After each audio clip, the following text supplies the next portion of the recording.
KTN. Tonight, we're set to have a one-on-one conversation with a man who has been a thorn in the flesh of the current administration, of which he was part of until his impeachment in 2024.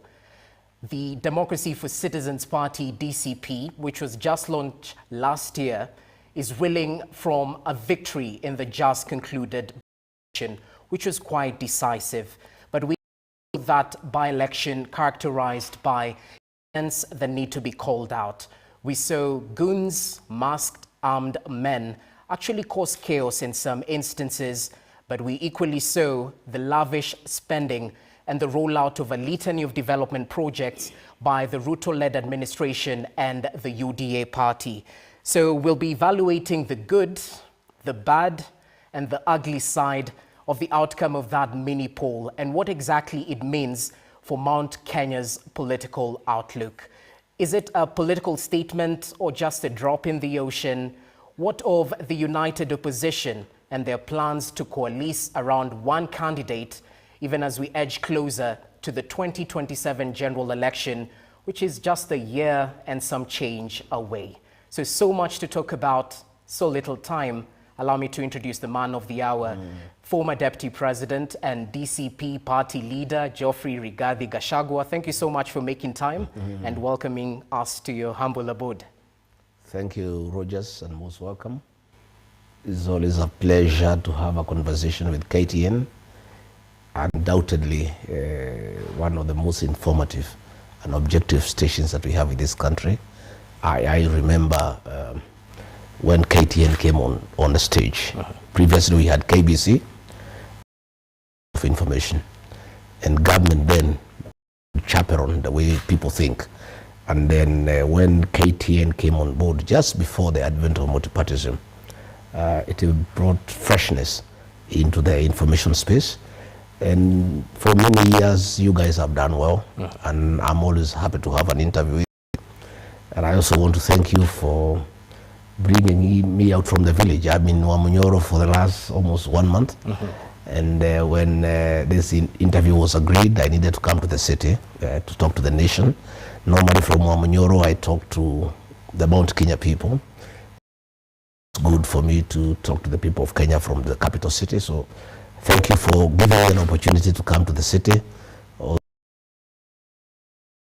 Do a few financial transactions, go to the bank, see my dentist, pass through my doctor, and then tomorrow I go back to the village. Okay. So I'm just here for a day.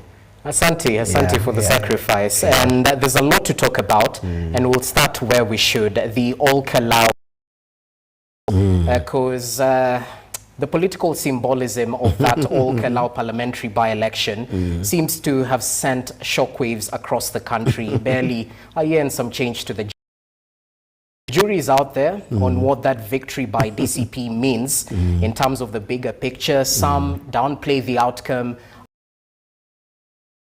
of things to come. So I'll start with my first question. Is this win in Ol Kalou a yardstick of the vote in Kenya region? Yes and no. Ol Kalou has shocked William Ruto and his people because they live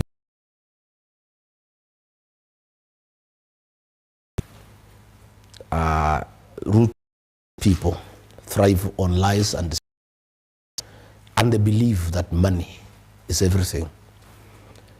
Deception, that you can deceive people all the time.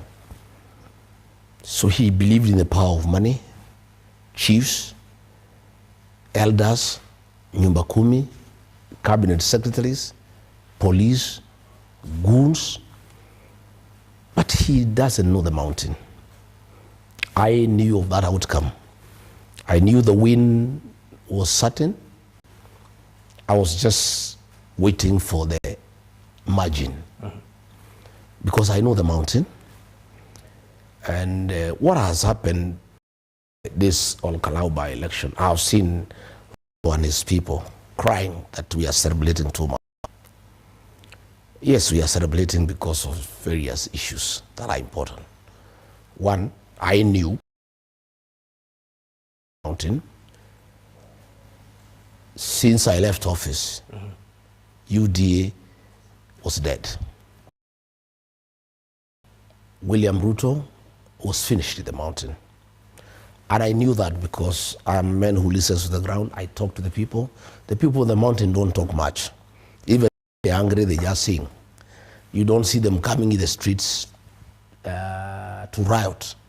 You know, when I was removed from office, William Ruto was telling a friend of mine that a town called Kiamariga, nobody complained. People just kept quiet because that's who they are. The mountain people are quiet people. So I knew since 2024, he was dead, and William Ruto, his fate was sealed. All Kalau was just a confirmation of what I knew. The mountain was just confirming what they know and what they intend to do in the coming general election. Yeah? To us, as we have just confirmed what we have known, and it gives us impetus now to activate the final phase as we go towards the next general election. Okay. That our marriage with William Ruto is over. It has been over for the last 2 years. This is just a confirmation. They call it in marriage, when you get married, a couple, there's something they call consummation of marriage. Now this one, the final papers.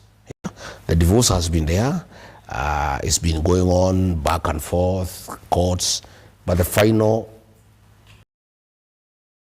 done, and the marriage is irreversibly broken. The mountain has moved on, Okay.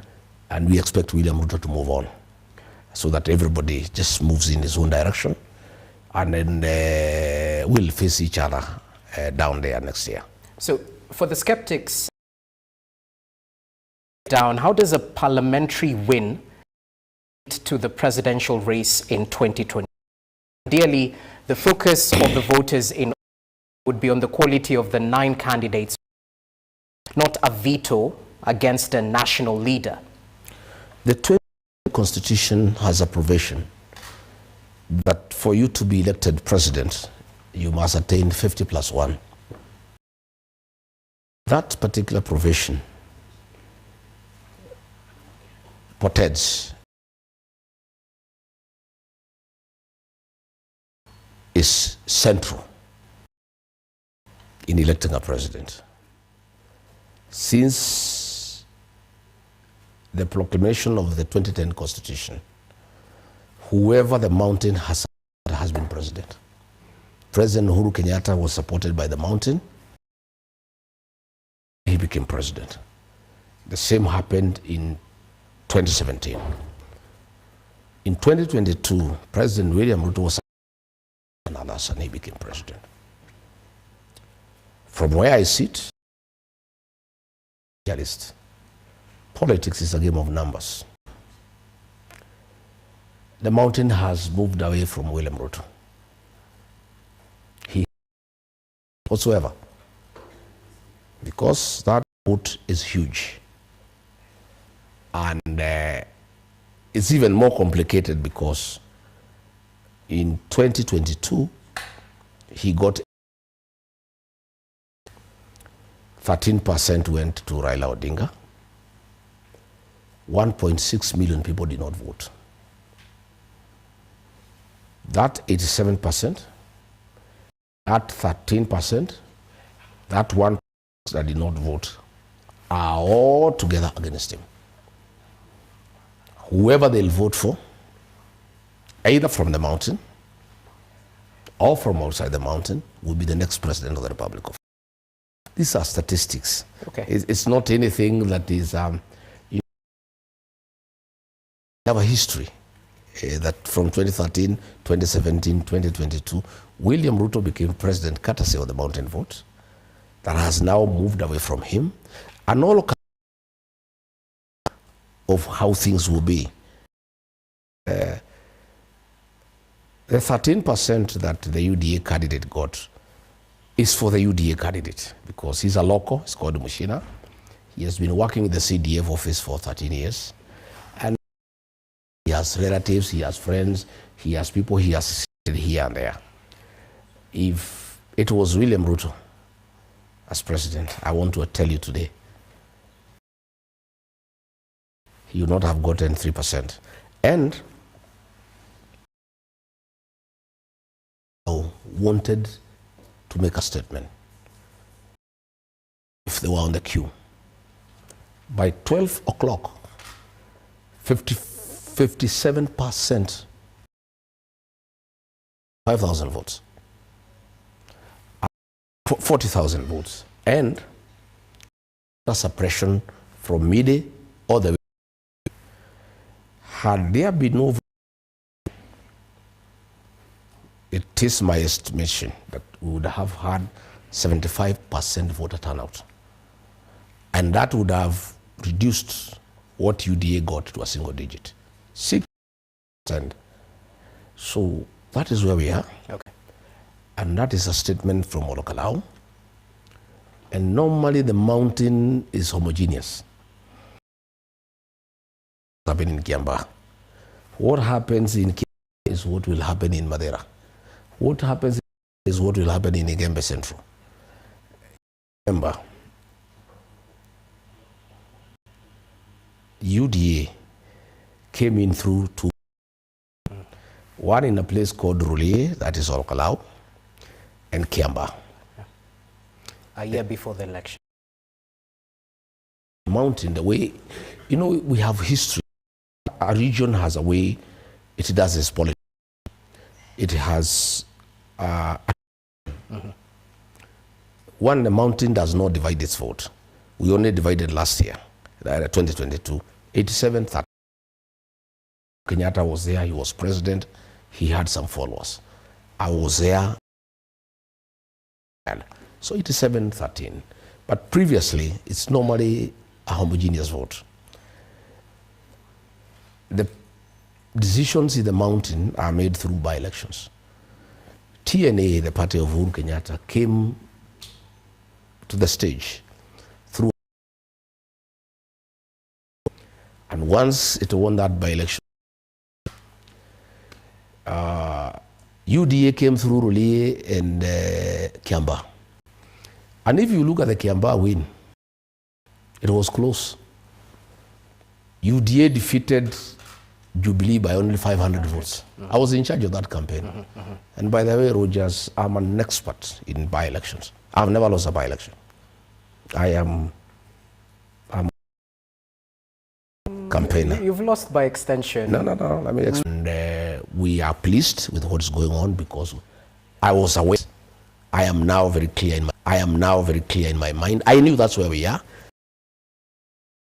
I knew that's where we are. Test and see. The answer is yes. The mountain people are through with William Ruto. But I can tell you for free.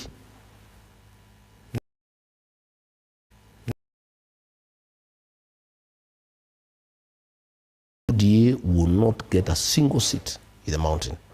Not a in the mountain.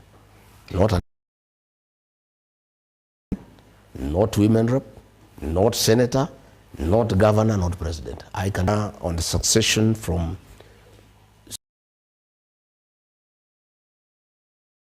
I was there in the Moi in 2002. I was a player. I was there in 2013. The Uhuru mix, the Uhuru succession that brought William Ruto as president. I was a key. Round since its launch in 5, but there are those who view the now results as a minor setback before a major comeback.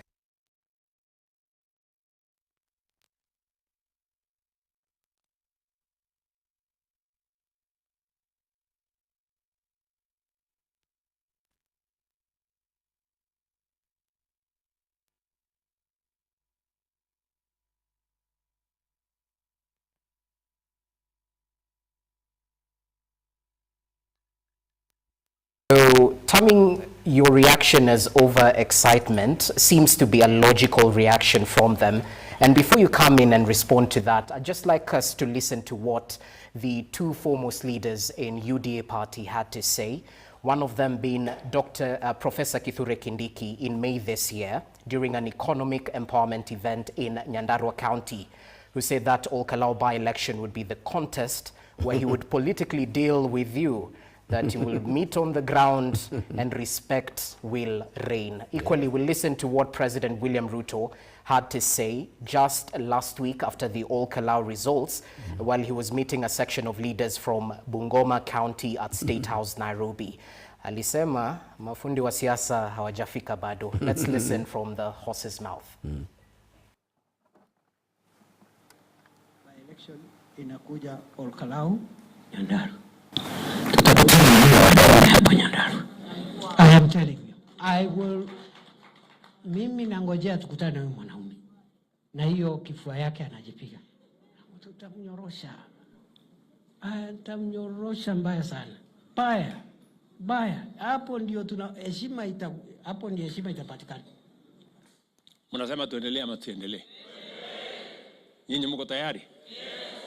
Na msikuwe na wasiwasi. Relax. Hii siasa, sisi ndio mafundi wa hii kitu. Hii siasa tunajua kuitengeneza siasa vizuri. Hapa mbele si sasa kiwanja itakuwa wazi. Tutakutana kwa kiwanja. Yes. Ama namna gani? Yes, tutakutana kwa kiwanja hapa. All right, Rigathi Gachagua, a lot has been said. I'll give you a right of reply. Well, when Professor Kindiki said those words, my answer was very quick. I told him the Honorable Kiarao had not been buried. I told him because of staying with William Ruto, he seems to have forgotten our traditions and our culture. You don't discuss inheriting a man who has not been buried. And I knew he had already started on a bad footing. I also sent him a text and told him, if he gets time, to read a book by Wallace Soyinka that says a tiger does not proclaim its tigrishhood, it pounces. He said, atatunyorosha, tutaheshimiana is true. Tumeheshimiana. I mean, it's there. He never even went there to Olkalau. And I didn't go either. I left it to my young boys there to deal with that by-election. He was full of bravado. He was breathing fire, saying, tutanyorosha huyo mwanaume ataniona, ikimalizika tutaheshimiana. I said, yes. But I told him, a tiger does not proclaim its tigrishhood, it pounces. Of course, he's very embarrassed because he talks with a lot of bravado. But it's okay. I've heard the President William Ruto says, yeye ni fundi ya siasa. Sisi ni engineer. And we shall allocate him work as a fundi. You know engineers design, yeah? Engineers design and supervise construction. Yeye ni mtu ya kufanya. William Ruto today, if you ask him, before we parted, I had a very long sitting with him for 4 hours outside State House. We sat, the two of us. And I was convinced that he was overrated. When I listened to him, I believed he was overrated. And I did give him political advice. Because he had started betraying the mountain, deceiving the mountain, and persecuting the mountain. And I did advise him as his deputy. I told him, Mr. President, I'm your advisor. I helped you to be president. We have come a long journey. I can see the route you are going, and the consequences will be very disastrous politically. I say the people of the mountain hate betrayal, and they hate deception. And if you betray the people of the mountain, they will abandon you and they'll fight you. Please don't. He argued with me. I told him, you yourself, William Ruto, you are a beneficiary of the mountain's distaste for betrayal. When the mountain perceived that President Uhuru Kenyatta had betrayed you, They punished Uhuru Kenyatta and made you president, just to show that they don't like betrayal. And you are not one of them. Please, don't betray the mountain. You will regret. He told me, I have 35 years experience. You are one-term MP. I had him repeat that the same day. You can teach me nothing about politics. I told him it is true. I don't know much as you do. But about matters the mountain, I know more than you do. I told him, you are a builder, and I see you building a lot. You like building. If you have a house you have built, along the way you get more money and you decide to modify it, you go ahead. If you find you made a few errors, doesn't have enough light, you do.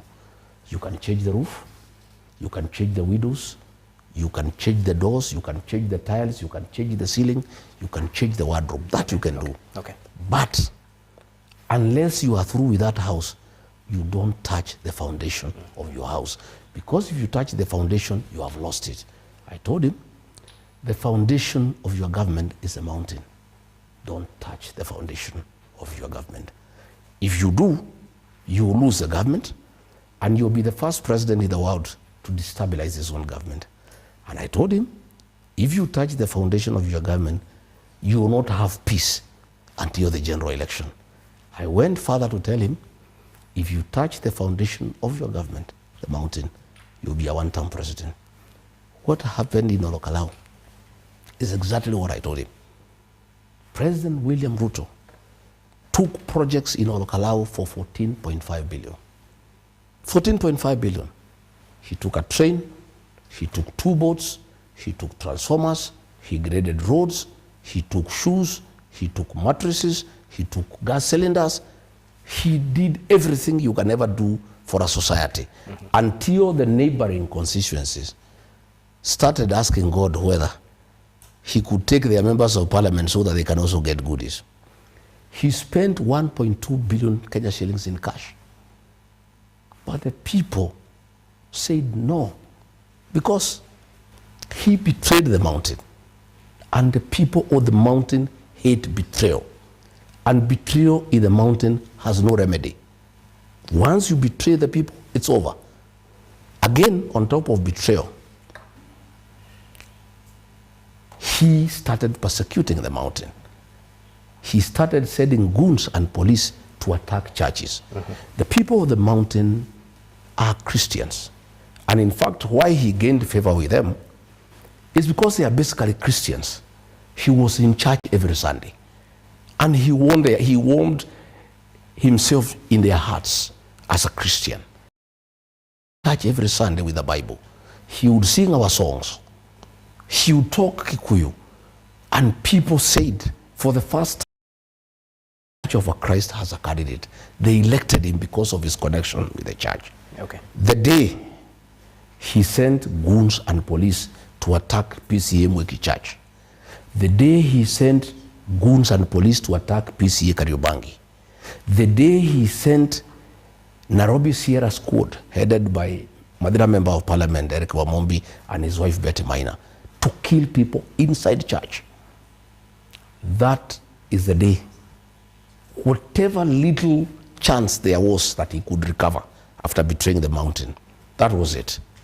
And then, of course, thereafter, with Moses Kuria and Kimani Ichung'wa, anytime there is a problem, he would send goons to destroy businesses belonging to the people of Mount Kenya. And they took it very badly, because the people of Mount Kenya are basically business people, and they are very protective of their wealth and their businesses. When William Ruto decided to persecute the mountain, and any time there was a crisis in the country, he would take advantage to punish the mountaineers and destroy their businesses. That was it. And again, finally, deceiving people. You know, these mountain people are business people.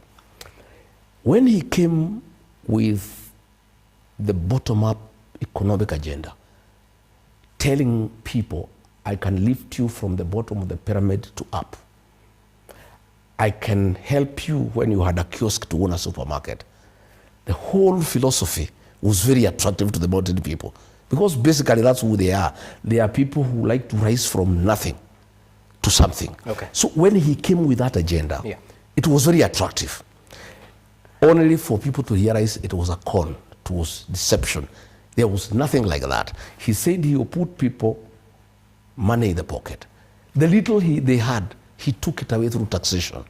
So this Ol Kalou is just a culmination. They're actually sending a message to him. Let me tell you, this decision was made a long time ago in 2024. But it's been getting worse, especially when he attacked the churches. It got very bad. When he attacked businesses, it got very bad. And of course, adding insult to injury, when he started abusing the community and saying it is tribal, despite the fact that they voted for him when he was not one of their own. They defied President Uhuru Kenyatta, their own son, and voted for him. And when he realized there is resistance for the mountain, he went on top of the car in Nyanza, elsewhere, saying these people are very tribal. That was an insult to a community that has a lot of pride, a community that believes in itself, that felt that they made him president, they assisted him. He not only betrayed them, deceived them, persecuted them, turned against them, but he's also abusing them as a community. So Ol Kalou, despite spending almost 16 billion in one single constituency, I can tell you in Ol Kalou, my brother Rogers, there were 7 cabinet secretaries, 16 principal secretaries, 42 chief executive officers of prostitutes, 91 members of parliament, 2,000 police officers, cash, 1.2 billion shillings in cash, projects worth more than 14.5 billion. But those people had a message for William Ruto. Yeah? We are through with you because you betrayed us, you deceived us, you have turned against us, you have persecuted us, you have attacked our churches, you have set goons against us, you have made life unbearable for us. On top of that, every weekend when you are out there, except when you are at the mountain, you are abusing a community that made you president. Okay, back to perhaps the symbolism of this win. The others who are watering it down, I've mentioned one of the instances that has been mentioned. You've only won 1 parliamentary seat out of the 10 that were contested in by-elections. And Mbere North through the Democratic Party.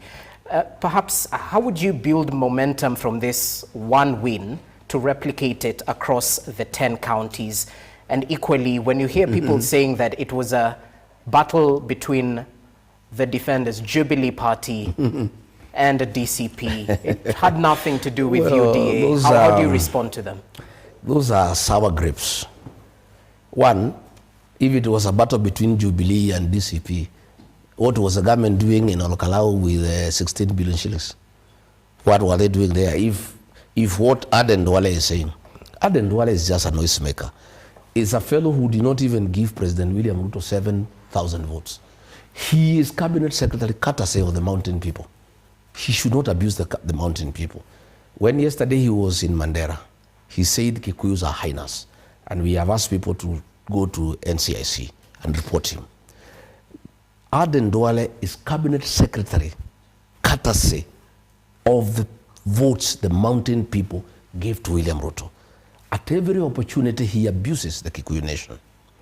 Saying that it was a contest between Jubilee and DCP is thinking Kenyans are stupid. I mean, if UDA was not part of the process, why were they giving boats? Why were they bringing a train? Why were they giving a mattress to every household? Why were they giving gas cylinders? Why were they bribing people? Why did they bring goons to kill people? Why did they bring rogue police officers to kill people? Duale should respect the people of Kenya. Number 2, my friend, it is not one win we are celebrating. You are not getting it. It is a significance. 1, there are 6 issues in this election. why we are celebrating and why we must continue celebrating. One, the people of Olkalau, on behalf of the people of Kenya, have proven to the country that William Ruto's dirty money mean nothing. That you can come with billions and bribe people to be elected. That is not possible. People of Kenya know now that the billions William Ruto has stolen cannot bribe the people of Kenya to vote for him. That's why we are celebrating, because money is bad. And people are fearful that this man has stolen too much. He can use it to bribe pure people to give him back the presidency.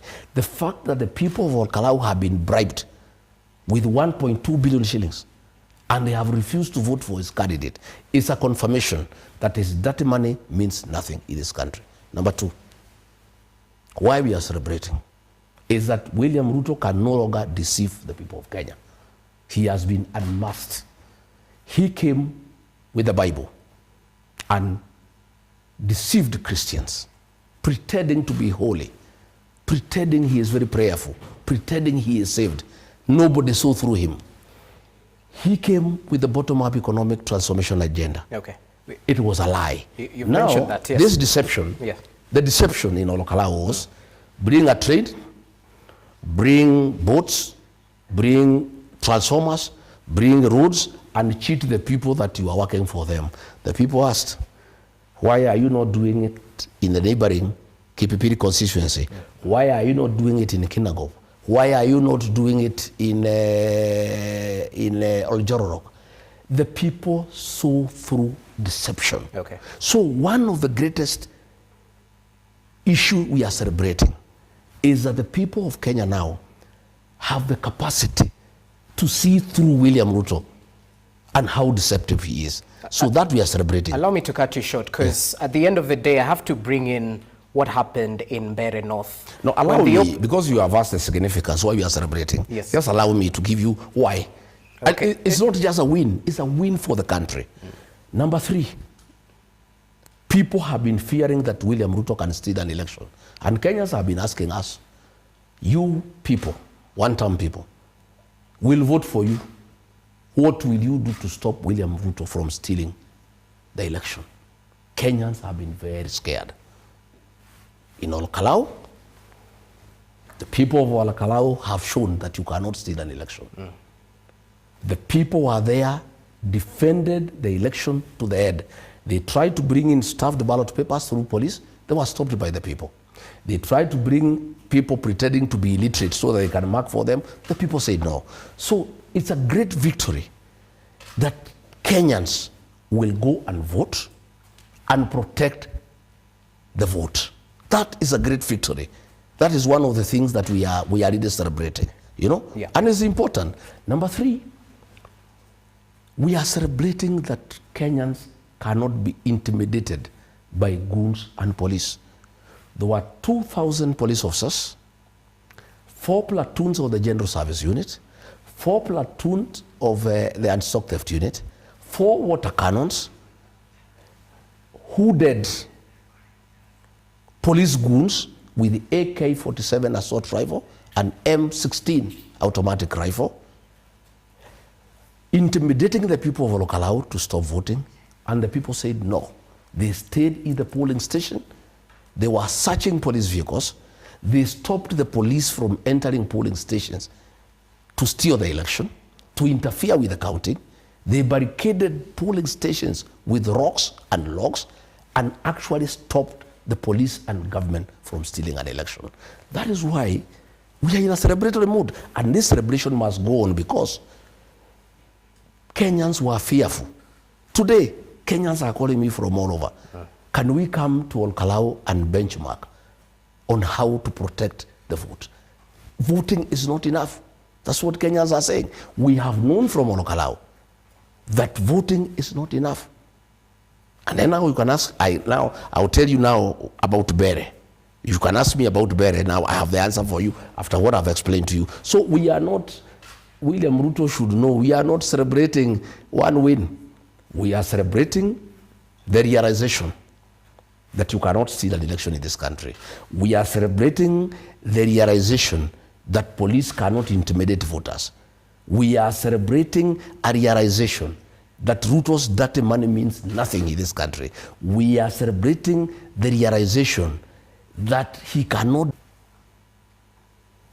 Had we been Mbere with a small margin, we would have relaxed, thinking that we will have a free and fair election, and Ruto will have stolen the general election.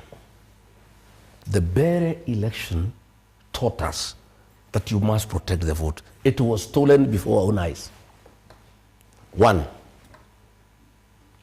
all women and men who receive cash transfer were intimidated by chiefs that if they don't vote for the UDA candidate, they will lose their money. And because chiefs are influential, they believed it. They were all chaperoned to the polling station, and they were instructed to say that they don't know how to read and write. And somebody marked for them. Assisted voters. Assisted voters. Okay. 6,500. They were forced, they were intimidated that if you don't vote for UDA, you will not, receive your money. And for us to make sure, when you go to the polling station, you must say you don't know how to write. So they were assisted. That we learned. We corrected that in Kalau. One, we had a message to the old people.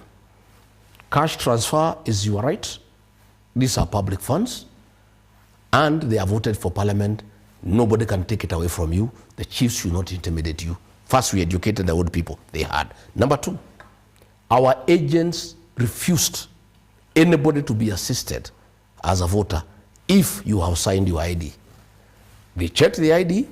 If you put your thumbprint, then they say you be assisted. And you will be assisted by one person at a time. In Mbere, one person was there to assist 200 voters. So we were able to cure that. Number three, in Mbere, they gave people money, deposit, 5,000.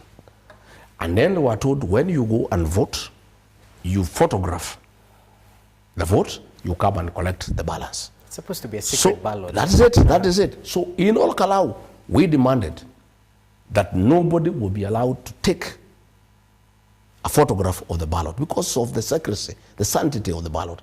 That was honored. Okay. Number four, in Mbere, police and goons attacked polling. In every big polling, 500 men, young men, to make sure police and goons do not overrun the polling station. In every medium polling station, we had 300 young men to make sure police do not overrun the station. Polling station, we had 200 men. We were able to stop the police and government from overrunning the polling station to staff. So I'm saying, we lost Mbere because we did not know what Ruto had put in place. So in Kalau, we corrected all that was wrong in Mbere, in Malava, in Murwa Dikir. We had an opportunity because we participated in those elections. And that's what I'm saying now. My message to the people of Kenya: William Ruto will not steal the general election. We have perfected voter protection in Kalau, and we are asking everybody to come to Kalau to benchmark. I am willing to set up teams from Kalau, as many as 40, 50 teams, where we are requested. They go and educate our other Kenyans on how to protect the vote. William Ruto was hell-bent to steal this vote. In fact, at one time, when they realized that they are losing the vote, they connived with the chairman of IBC, Mr. Ethekon, who threatened to cancel the election if there is violence. And because there was no violence of any meaningful magnitude, government planned that weekend to cause violence so that Ethekon can postpone the election. We were too smart for them. We avoided all meetings. I told Governor Irogo Kangata not to go to Kalau. I kept away myself. We denied them an opportunity to cause violence to postpone the general election. My message to the people of Kenya is that voting is not enough. You vote and protect the vote. We now have a template to share with the rest of the country on how to protect the vote, because it has been done successfully when there were plans and real intention. Very practical program. All those police goons you saw there, commando style, shooting like in a movie. We'll get to that in a few. Yes. Yeah, they had come actually to steer this election. The sheer will of the Kenyan voter, I am so amazed. And that's why I'm in celebration. The resilience of the Kenyan voter, the sheer bravado to protect their democratic right is a very long time. And I hope this was done within the law, because once you vote, you're supposed to be outside the polling station. No police was manhandled. Nobody was all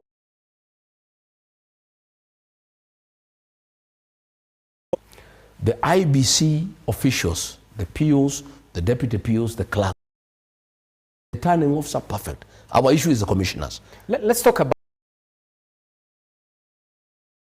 it. Would be a litmus test for the commission.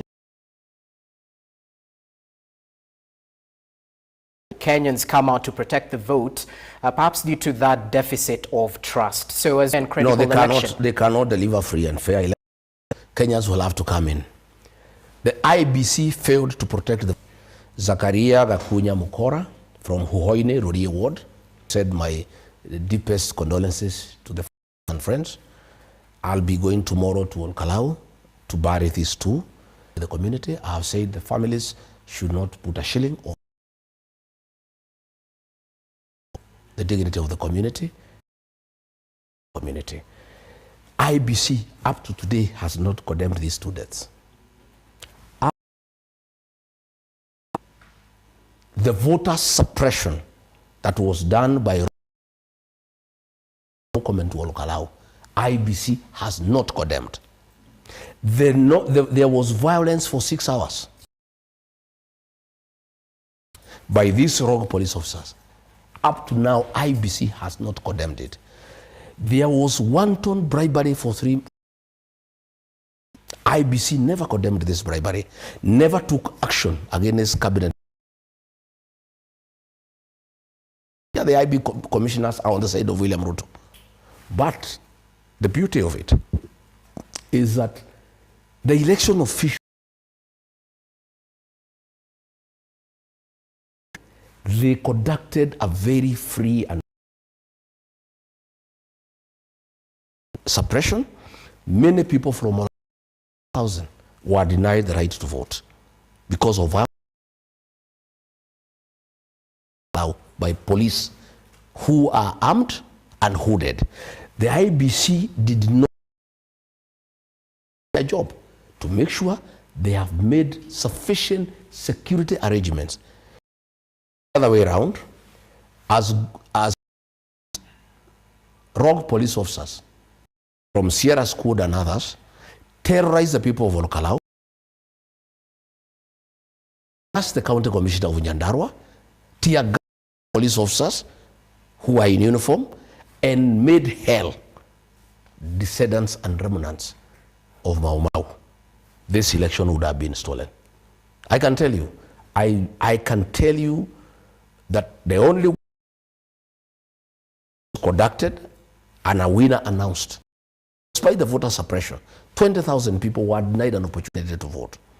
The only reason why this election took place was the people of Olkalau, men and women and young people, are remnants and descendants of the Mau Mau.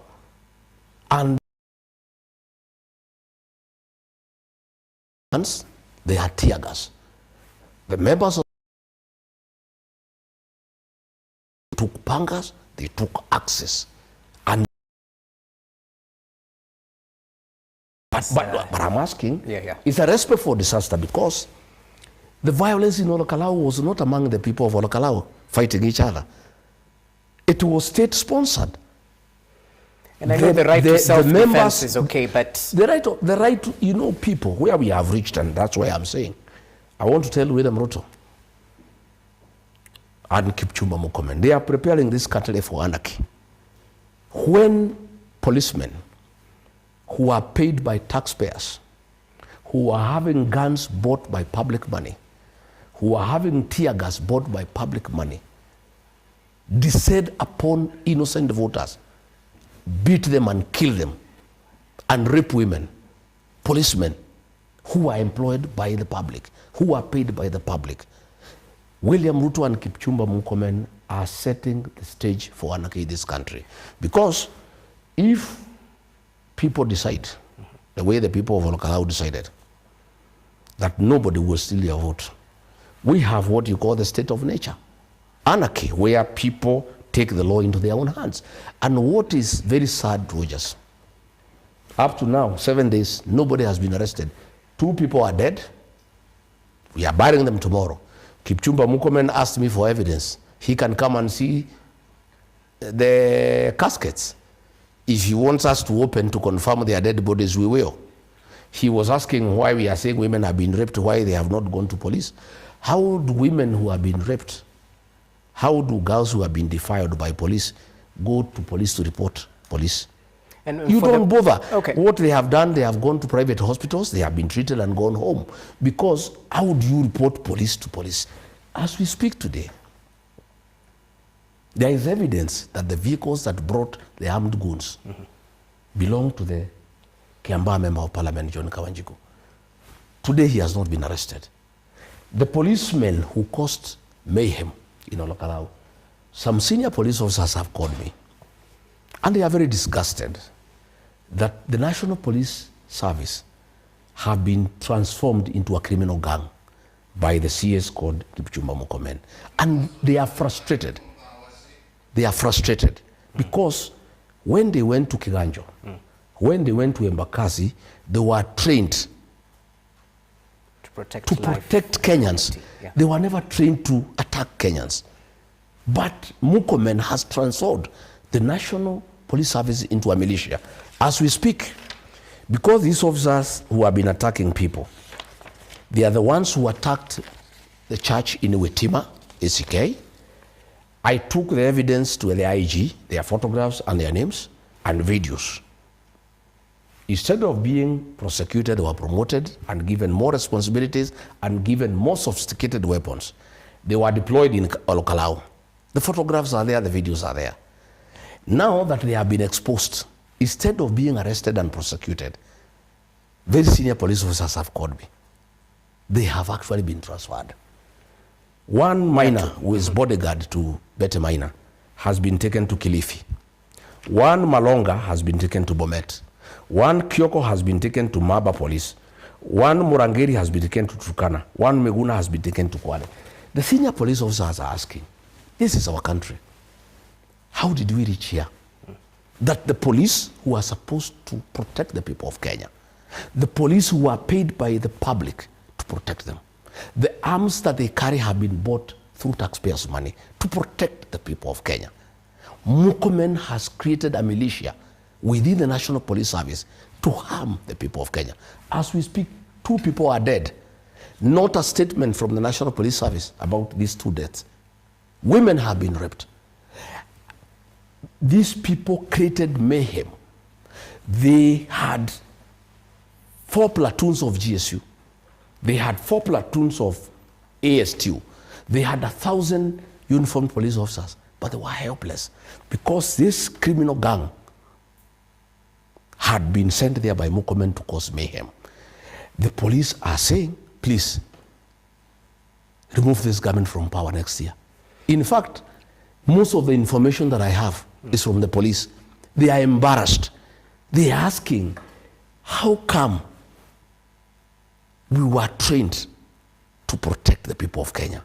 We are paid to protect the people of Kenya. How can it be Murkomen has deployed us to hurt Kenyans, to kill Kenyans, to rape women, to maim innocent people, to disrupt the election? Now these people have been transferred. And they have only been transferred because they have been exposed. I am told as we speak, Murkomen has picked a new squad. It has been taken to a training base in Moyale to come and take over from what this group was doing. So what we saw in Olkalau, we have seen nothing. We have not seen the last of it. And I can tell you from where I sit, If Kipchumba Murkomen will be the CS Interior as we go towards the election, there will be civil war in this country. There will be anarchy. Because now people know. You see, why people defended Olokalao, they saw it in Bere. What people have seen on Olokalao, Rogers, you want to tell me there are Kenyans who are going to wait and expect William Ruto to steal the election? And you know this was an election of one candidate. There will be presidential candidates. There will be people defending the votes of Rigathi Gachagua. There will be people defending the votes of the governor. There will be people defending the votes of the senator. There will be people defending the votes of the member of the National Assembly. There will be people defending the MC. And there are multiple candidates. We have 50, 60 aspirants in candidates in one polling station. All of them will mobilize to protect their vote from Ruto, Murkomen, and goons. And I'd like us to hear... They'll arm themselves. Let me tell you, when police come armed with guns, do you expect wananchi to go and face them with bare hands? Because we are saying the right to self-defense is there in our laws. And because William Ruto has made and coordination of state terror, the people of Kenya will get prepared. And I think the logical question would be how to avoid such a scenario. How to avoid such just scenario? Hold on, briefly, because I'd like us to hear from lastly mentioned, President William Ruto directed security agencies to intensify operations against goons and organized criminal groups across Kenya. Interior CS Kipchumba Murkomen, I think it was just this Sunday, said DCI is into those armed, masked individuals. Just listen and then we'll get the right of reply briefly. Every sector of society, the business leaders, religious leaders, political leaders, have all agreed that having lawlessness, goons and all these other characters, criminals, should be stopped. Now that we have a consensus, our security agencies must do their job. Within the law, they must do their job and they must stop criminality. Kulikuwa na watu walionekana huko Olkalao, walikuwa wanaleta vurugu, walikuwa nani? Mimi nataka nitangaze kwa taifa ya kwamba DCI wa taifa la Kenya, Director of Criminal Investigation, tayari amefungua faili ya uchunguzi kujua kwamba ni watu hawa ni wagani, walifanya makosa gani, na waliumiza watu gani, na kwa nini walikuwa pale, ili wachukuliwe hatua ya sheria. Mwisho watakapomaliza, ule DPP atapelekewa file na hawa watachukuliwa hatua ya kisheria. Mimi nataka kuwaomba Wakenya, kuliko tu kusema kwa mdomo, mtu yoyote mwenye ako na habari aende kwa DCI office karibu, apeane habari hiyo. Okay, so using goonism, rogue police officers as a response to political competition, will it stop after the president's marching orders? Is there goodwill to deal with this issue before we slide into anarchy? It will not stop because William Ruto is being deceptive. The challenge of Kenya is not goons. It's rogue police officers under Murkomen. The way to stop lawlessness is to sack Murkomen because he is the cause. These are police officers who are there. They are under him. So he is asking us to give him what information. Instead of arresting them, the way is fine. So you are just transferring a problem. So NPS is not independent. In the prosecution of 12 police officers, 2 members of Betty Minor, William Ruto stopped that prosecution. He is actually the problem. John Njuguna Wanjiku is an ally of President William Ruto. All those police killer squads that were in Olkalao, all of them, one group was under Charles Karondo, the chairman of Communications Authority, who wants to oppose Dede Nyoro in Kiharu. The other one was under Dennis Itumbe. The other group was under Betty Minor and Eric Wamombi. These officers are known by name. Their photographs are there. The videos are there. So Murkomen is asking people to report what? When William says that it has been agreed we stop lawlessness, he is a problem because the man he has appointed as CS Interior is the one who fed these goons. He's the one who was funding the police officers in Olokalao. They were staying in a hotel called Royal Garden. He is the one who was paying the bills. They had Prados, state of the art. You saw the Prados. We've documented them. Yes, they are documented. Yes. So these two men, William Ruto and Kipchumba Murkomen, thinks Kenyans are fools. You know the way William Ruto deceived the people of Kenya in 2022? He still thinks Kenyans are there. He used to say that there is a shortage of fools in the country. I want to remind him, there are no fools in this country. The problem of insecurity in this country is being caused by government itself. And even goons have become very embodied because they work hand in hand with the police. In Olokalao, we had police goons who had arms, and we had the ordinary goons. The ordinary goons were being protected by the police, and were all working together. The only problem that is there, and William Ruto must know, and Murkomen, when you grow criminal gangs, like in Haiti, because these goons you brought in Olokalao for the by-election, now that it is over, you paid them for those days, they must continue eating. That is why you saw goons stop vehicles on Thika Road for 2 hours and steal from people valuables, because they have been working with the police, so they are embodied. And can you imagine, Rogers, where these goons attacked motorists on Thika Road? Police station. Pangani police station is 100 meters. Muthaiga police station is 80 meters. For 2 hours, they terrorized motorists and the people of Kenya, and there was no police response. In Wetima, where we were attacked, we were rogue police officers for 2 hours, and police did not come. The other day, some investors were there at Carnival. They were attacked by goons. Their jewelry was stolen. Their watches were stolen. They lost their money and their phones. Police did not even show up. So when William say that they must bring an end to this goonism, the only way we can believe them, one, they must arrest the people who attacked Mweki PCA Church, take them to court. They must arrest, take them to court. They must arrest the police officers and the 2 members of parliament who attacked Wetima, take them to court.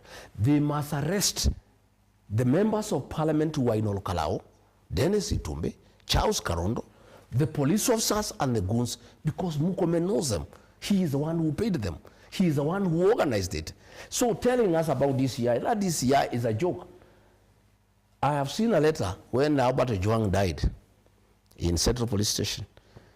DCI saying that he knocked his head against the wall. You have seen the CCTV footage. He was killed by policemen. Does this DCI have any credibility? Can anybody depend on the DCI in this country to investigate anything? In Olokalao, the DCI himself called the local DCI commanders and told them to keep off and allow these rogue police officers sent by Murkomen to do what they want to do. Even the county commissioner himself was tear-gassed by these police officers. So the problem is William Ruto, Kipchumba Murkomen, Raymond Omolo, and DCI Amin. They are all partners in crime. And they cannot pretend that now there is a problem of goonism. The issue is not even goonism.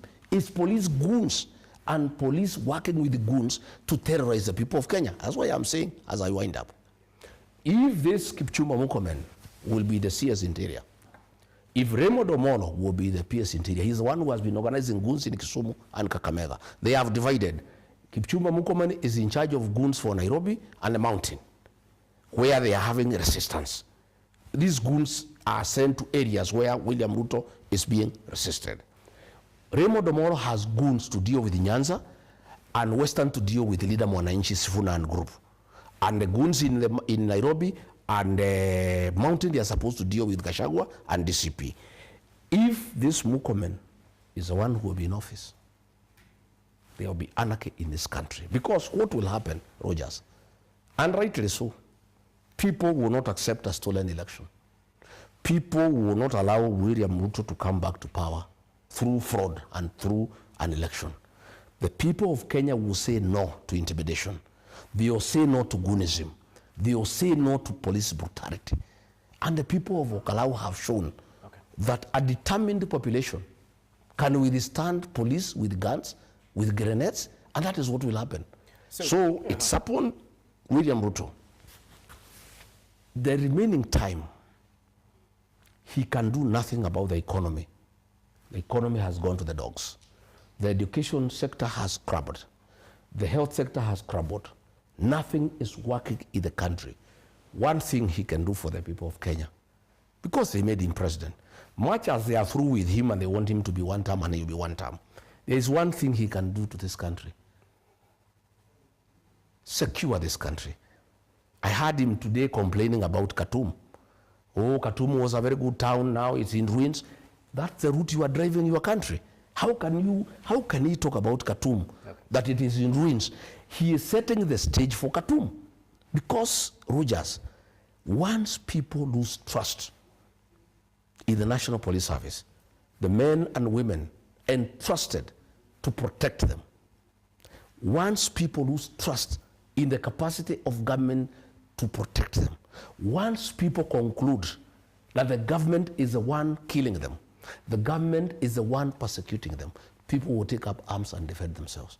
Because you know, it is such a scenario, Mr. Gachagua. But it's not me. It's not me. The honors is on William Ruto, because when he became president, I was there with him. He took the Bible and sought to uphold the Constitution. He sought to defend life and property. But he has decided to kill Kenyans. He has decided to injure Kenyans. He has decided to fight the very people who elected him, especially the people of Olakalau, the people of this mountain. They are actually very bitter because they are very bitter because they elected him. They elected him to protect them. They elected him to bring prosperity. They elected him to bring sanity in their lives. They elected him to make the economy better. But they feel so betrayed. They are so bitter. They are so angry that instead of protecting them, he has actually decided to harm them, to kill them, to make life impossible for them, to touch their property, to send policemen with guns to kill them. Why on earth would a policeman on duty be hooded? Because they don't want people to know them. Why would a policeman go with an unmarked car? And we are asking, Murkomen thinks Kenyans are very stupid.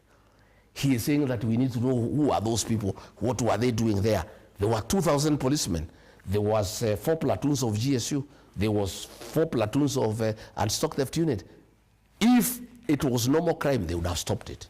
But they didn't stop it because they had instructions to let those police goons do what they had come to do. Okay, your point is across, and you've been on record previously mentioning about, is it 101 trained police officers? Yes. Is this the same unit? No, that the 101 police officers was trained specifically for abductions and extrajudicial killings.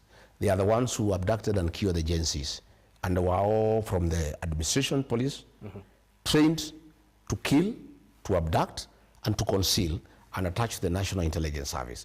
That is a different group. This one that is attacking people and churches, that is a group by Murkomen. That is a special group by Murkomen to deal with the politics. Murkomen brief by William Ruto is to make sure he is re-elected through goonism and violence, and to suppress anybody who has a different opinion and who does not support William Ruto. What does that say about the National Police Service? Who's the puppeteer? Because it seems it's been captured, the it's supposed to be independent. IG is a flower girl. He's very frustrated. He told a friend of mine that he could even resign because he does not know what goes on in the National Police Service.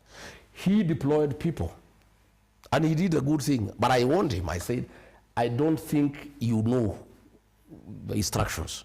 He deployed 16 police officers in every polling station.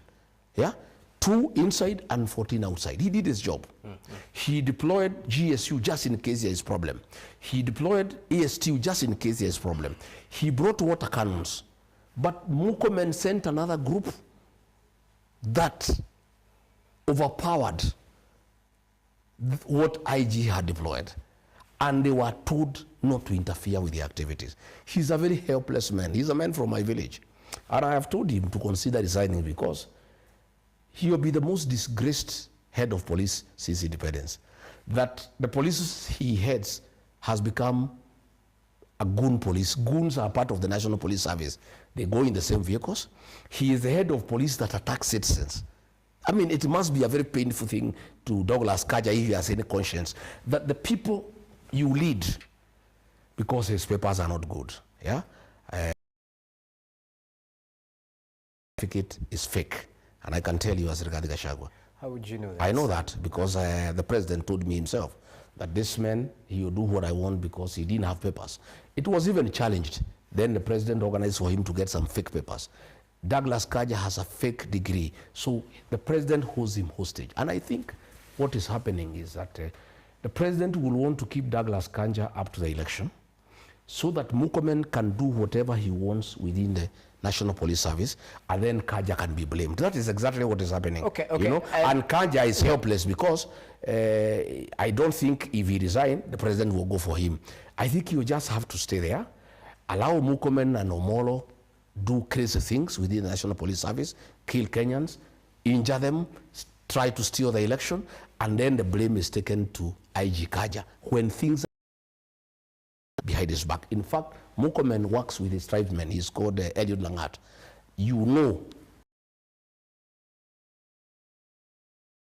evidence is now being given that it is DIG Langat who ordered that man to be tortured. Well, it's a case before it's the going courts. on. No, but yeah, it's so there. sub judice. I know you know but this. It's going on. Yes. You know this is public information. True. It's actually crisis in the National Police Service is that Kipchumba Murkomen is running the National Police Service through Eliud Langat outside the command of the IG. But the IG, because he is held by William Ruto because he has a fake degree, he cannot talk, he cannot say anything. He's a man in agony. Okay. He's a man in agony. Rigathi Gachagua hasn't verified those claims. But as we continue, there's an attempt to are done in the country. I'm sure you reports KNCHR, the Attorney General's office, developing a bill that is seeking to regulate peaceful demonstrations following that Kisumu court landmark ruling that tasked government to develop, publish clear legal operational regulations governing public assemblies. Are we over-legislating despite the problem being police and non-compliance to the rule of law? All those things will be thrown out by the court because they go against the Bill of Rights. You know, any legislation that is inconsistent with the Constitution is null and void to the extent of that inconsistency. The 2010 Constitution has the best Bill of Rights, and the right to picket is there in the Constitution. There is no way we can suppress the right to picket. In fact, we don't have a problem. You know, I heard the president saying, oh, the problem, people are arrested, they are released by the courts. The people who attacked Wetima have not been arrested and taken to court. So, Mr. President, what are you complaining about? The people who attacked me in Lemuru, they have never been arrested. The people who attacked Sifuna in Kakamega, in Kisumu, they have not been arrested. I don't think the issue is the courts.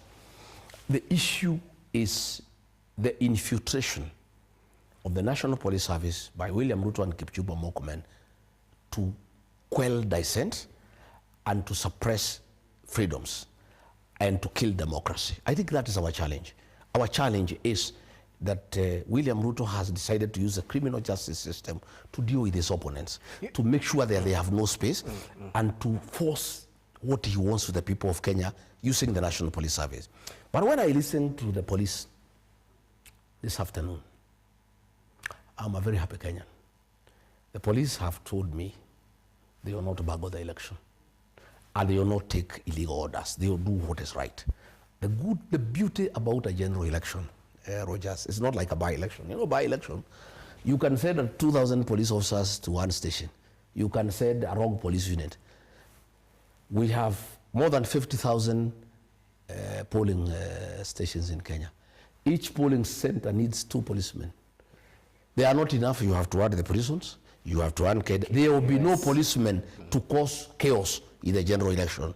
Even goons will be in their home, voting and defending whoever has paid them. Every goon will go to his place.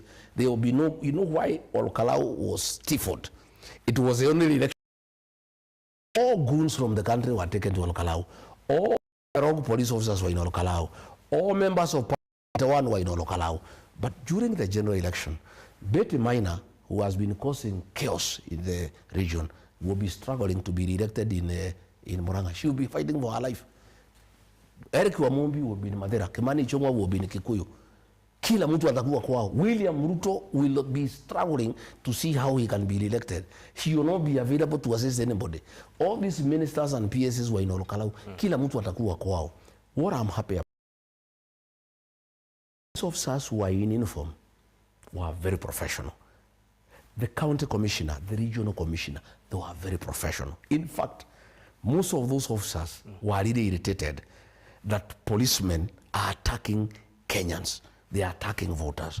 So my own comfort as a Kenyan, when I talk to the police, 95% of the National Police Service will observe the rule of law. 95% of the senior commanders will give the right instructions.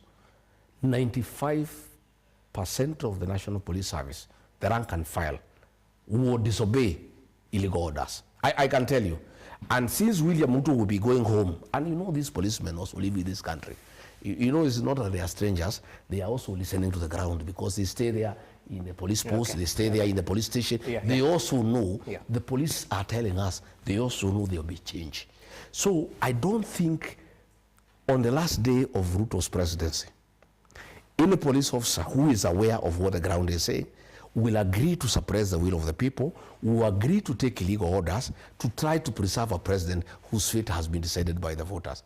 To me, when I saw the clerks are good, when I saw the POs are good, when I saw the returning officer is good, when now I have reason to believe the policemen will keep law and order, I trust we'll have a good election, and any attempt by William Ruto to cause violence will be resisted by the people of Kenya.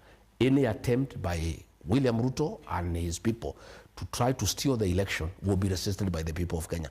I'm so persuaded. Gachagua, now that you've told us that police is not beyond reproach, your critics say that perhaps it's now that the shoe is on the other foot that you're calling them out. They'll take you back to photos you used to post during the late Raila Odinga-led demonstrations right after the general election. And I'm pretty sure you remember the captions to ensure that peace and tranquility is of utmost importance even while these protests were happening. Lives were lost during that particular protest. Did you use the police service personally? No. And when I was in office, yes, we never sent police goons to attack the people of Kenya. The police were there fighting with the demonstrators, but there were no policemen sent specifically to fight the people of Kenya, you know, as far as I know. So you know, who were they fighting, if not the people? Because lives were lost, sir. Well, in the police brutality. In demonstrations, lives were lost, and it's very regrettable. And you are aware, probably you know, that one of the things that made me and William Ruto differ was the killing of the Gen Zs. If you remember, during the 25th protests when Gen Zs were killed, and William Ruto issued a press conference and called them criminals and treasoners. The following day I called a press conference. I said they are not criminals, yes, they are our sons and daughters. My record is clean in matters human rights, in matters the rule of law. I have been, you know, I was a security officer myself. I'm a trained paramilitary officer. I have served in the security sector the better part of my younger life, and I really believe in the rule of law. That's why I'm very irritated and actually very, very offended that people trained to protect life and property can take away life. Gachagua, we have 1 minute. Yeah. We have to talk about this issue of goonism, because at the end of the day, there are those rogue police officers, but we have disenfranchised youth who have been excluded from decision-making tables and hence are taken advantage by politicians to cause mayhem or to attack their competitors. At the end of the day, how do we deal with goonism with finality from where you sit? Let me say that goonism in itself is not a very serious challenge. No goons can sustain attacks on people because people will say no. Why goons have become a problem in this country is because they are working hand in hand with the police. So they give them cover so that when the goons are overpowered by Wananchi, the police open fire. You know? I went to Gatundu for a church and Moses Kuria sent goons to attack me. They were dealt with by the people, but police came to rescue them. So it makes the goons to become very embodied. You know? If police decided there is no goonism, even if politicians hire goons, it will be very short-lived because it will not be allowed. I don't think Wananchi will allow goons to create mayhem because people will defend themselves. And goons who are not armed with the guns cannot be a threat to people for a longer time.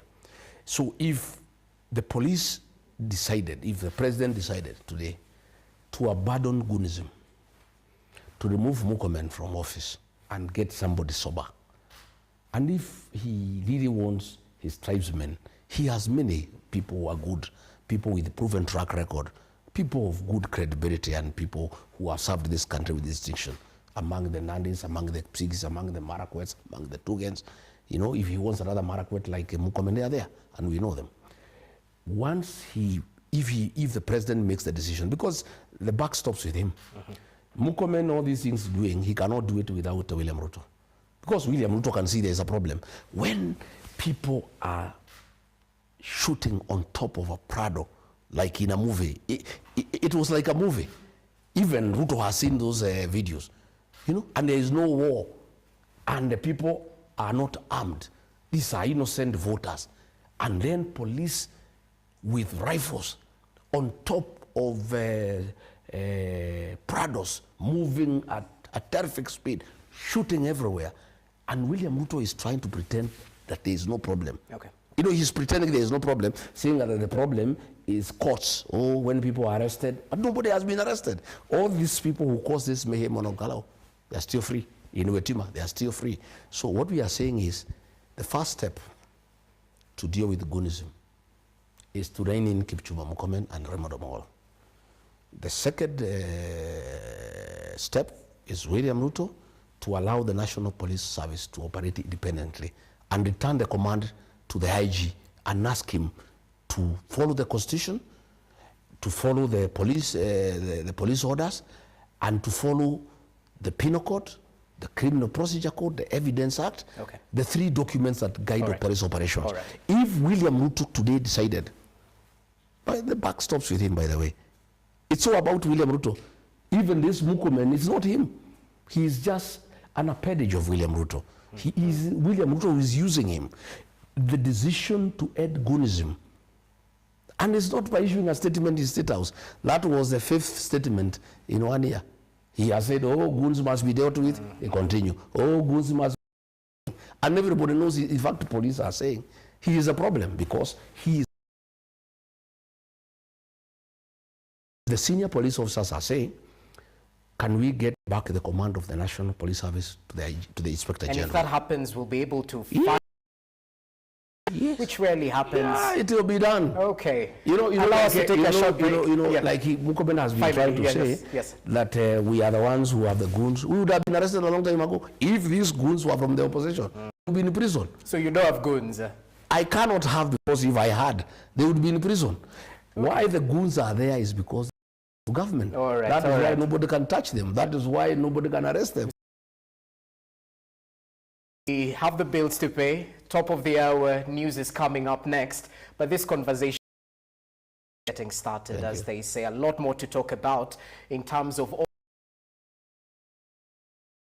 And perhaps what's the way forward for the united opposition? He's been in a 45-day, 36th day.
An exclusive interview with the DCP party leader, former Deputy President Geoffrey Rigathi Gachagua. Thank you so much for your patience, sir.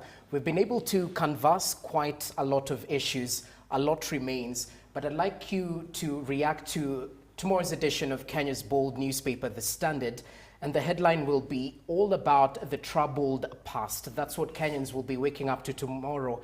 As you can see on your screens, Charles Owino, once the unapologetic face of the police, is now President William Ruto's chief communicator, carrying the baggage of his defense of police conduct during the Gen Z protests and killing of masks vendor, the death of Albert Ojwang in custody, and controversial security crackdowns. Critics see a loyalist as public anger, critics see a loyalist appointed to defend the indefensible as public anger over police brutality, governance failures, and worsening economic hardship intensifies.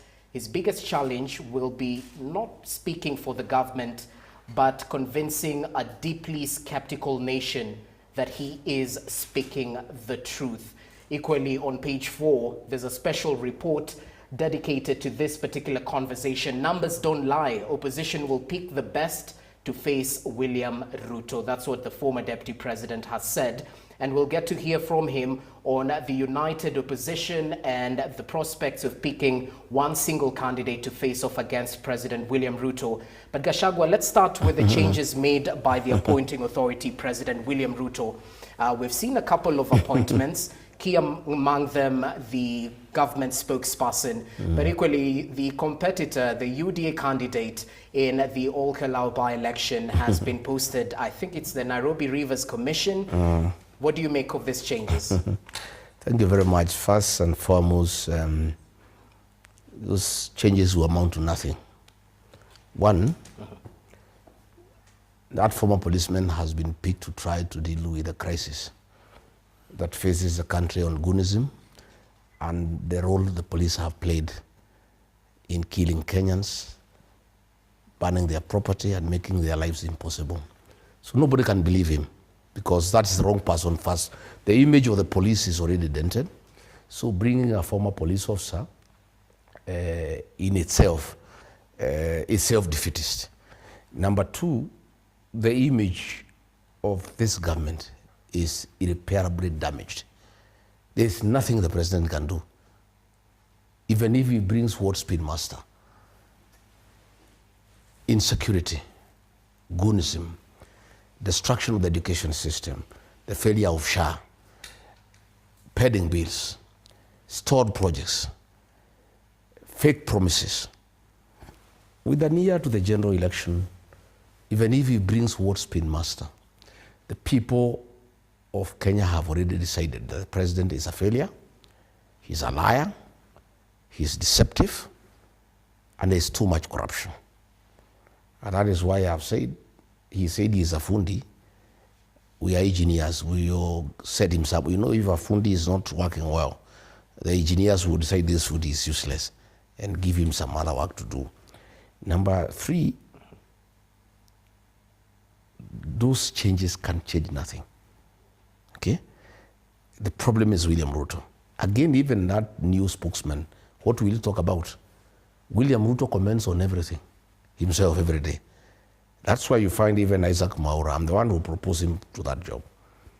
He was jobless because there is no opportunity for even government spokesman to say anything on behalf of government. The president himself comments on every topic, every day. Yeah? So that even the government spokesman is careful because you might contradict him.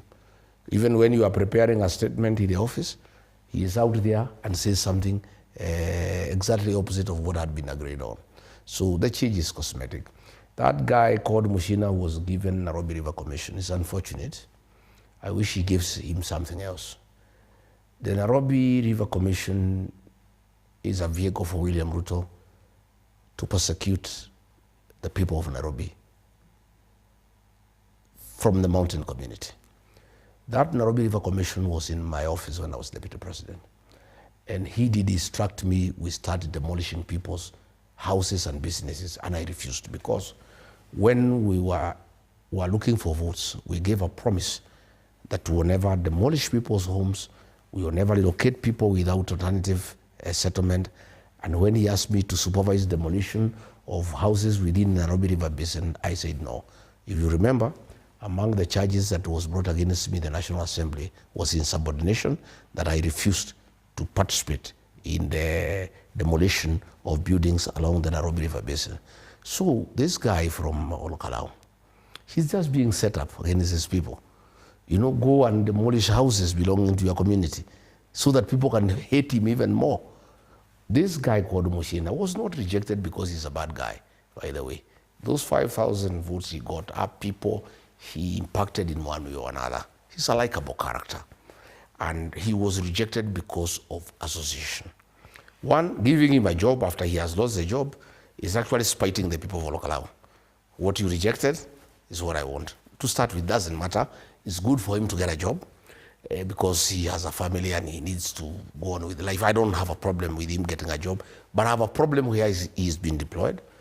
William Ruto is using the works going around the Nairobi River Basin to displace communities, to destroy businesses, to make people homeless, and it's actually targeted at the people from the Mount Kenya region. I can tell you I had a problem with it. So it doesn't matter what changes William Ruto makes between now and the next election. He is the problem. All these other changes are inconsequential. It doesn't matter, he can remove this one, put this one, remove this one, put this one. He is the issue. The people have a problem with him as a person, his style of management, his appetite for public resources, theft of public resources, and the brutal nature of dealing with human beings in terms of killings, extrajudicial killings, and using police goons to kill people. That is where the problem is. So it doesn't matter who he puts in office, he removes this one, as long as he's there, people have a problem. So, Rigathi Gachagua, at the end of the day, the president repeats time and time again that development track record will speak for itself. We've seen a litany of development projects, including in Mount Kenya region, where you speak so passionately about the resurgence of these Mau Mau roads that had actually stalled for quite some time. Don't you think leaders will be judged by what they've delivered rather than voting based on emotions? Well, to start with, Olkalau is a classic example. Those development things mean nothing because the intention is not honest. Number two, there is no development that is going on. Mau Mau road stuck after Uhuru Kenyatta left, is nothing. Nothing is going on. A few things here and there. Even like now, the road they had started in Olkalau near Ngorika. After the election, the equipment left. And it's that way. Even the transformers in Olkalau were brought from Bere. They had been put in Bere, they were removed and brought in Bere. It is true the president will be judged by his record. It's true. He will be judged his record. Killing Gen Zs, he'll be judged. Abductions, he'll be judged. Goonism, he'll be judged. Sending rogue police officers to kill people, he'll be judged. Destroying free primary education bequeathed to this country by Mwai Kibaki, he'll be judged. Destroying Leader Mama bequeathed to this country by Uhuru Kenyatta, he'll be judged. The issue of SHA that is not working after destroying a good program of NHIF, he'll be judged. HELB was working, university financing. Even now he's trying to con students that he has directed they be given free education. When there is no mechanism, the budget has already been passed, my brother. There is no financial provision in the budget. It's just another lie. And you know, this man lies without blinking. And he doesn't know that you lie to people today. Tomorrow they call you out. When you say there will be free primary education, the budget for his last budget has already been approved by the National Assembly. There is no provision for free university education. It's a lie. He'll be judged on the lies he has given to the people of Kenya. He'll be judged on deception. He will be judged on conning Kenyans when they can see. He will be judged on tribalism. He has given all the major parastatals to his kinsmen.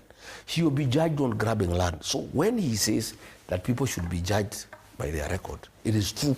We agree. We'll be giving the people of Kenya his record.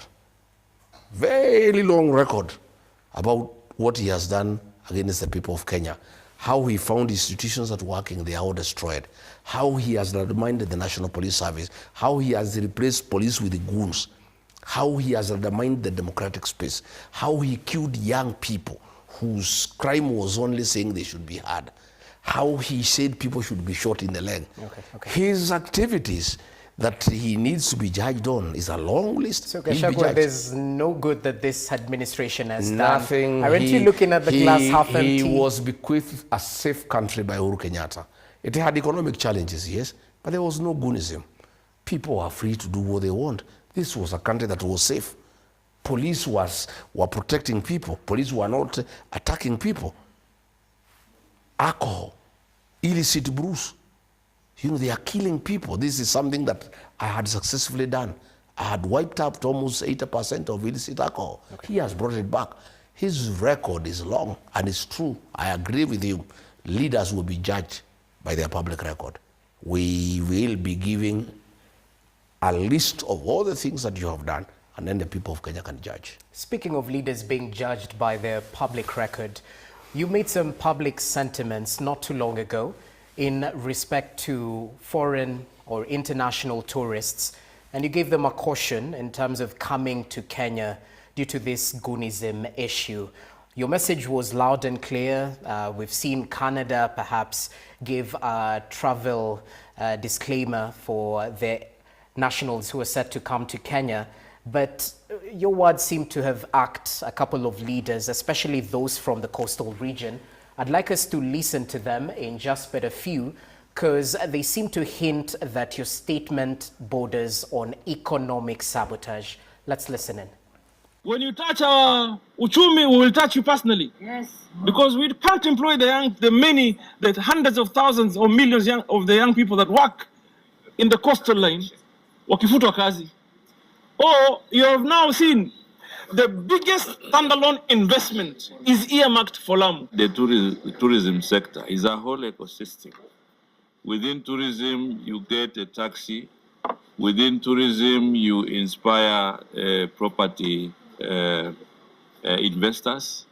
And therefore, if somebody is urging the international community not to visit Kenya, and this is somebody who wants to lead Kenya, then we now know that he cannot be able to lead this country. We want to condemn his remarks in the strongest terms possible. The major sources of income for this particular region and for the country in general to be denied, and that is an element of tourism, is a very, very saddening. You know, when you come up with issues that are so hatred in nature, that by killing the economy of this region. Nichukue fursa hii kwa niaba ya wenzangu magavana, viongozi hao wote, kulani matamshi ya jana ya kiongozi wa DCP. Yeye anakataza watalii wakuje Kenya na anakataza uchumi ama wawekezaji kuja Kenya. Ukisema watalii wasije Kenya, wanaathiri pwani, Kwale, Taita, Mombasa, Kilifi, Tana River, Lamu. Tunategemea utalii. Alafu nataka kuzunguka hii pwani, wewe tafuta biashara nyingine, kwa sababu sisi kama viongozi hataruhusu. Sisi tunategemea utalii. All right, the leaders have spoken. Right of reply. Why are you pushing for economic sabotage? 4 things. I've heard one of those characters there talking about young people and how their livelihood is being threatened. Yet, everybody knows he has destroyed young people in the coast region by selling hard drugs and making sure that young people are zombies. For the longest, everybody knows the role he has played as a drug baron, and he sits in cabinet. It's a shame. Number 2, tourism is not just in the coast. It is everywhere. My family owns tourist hotels.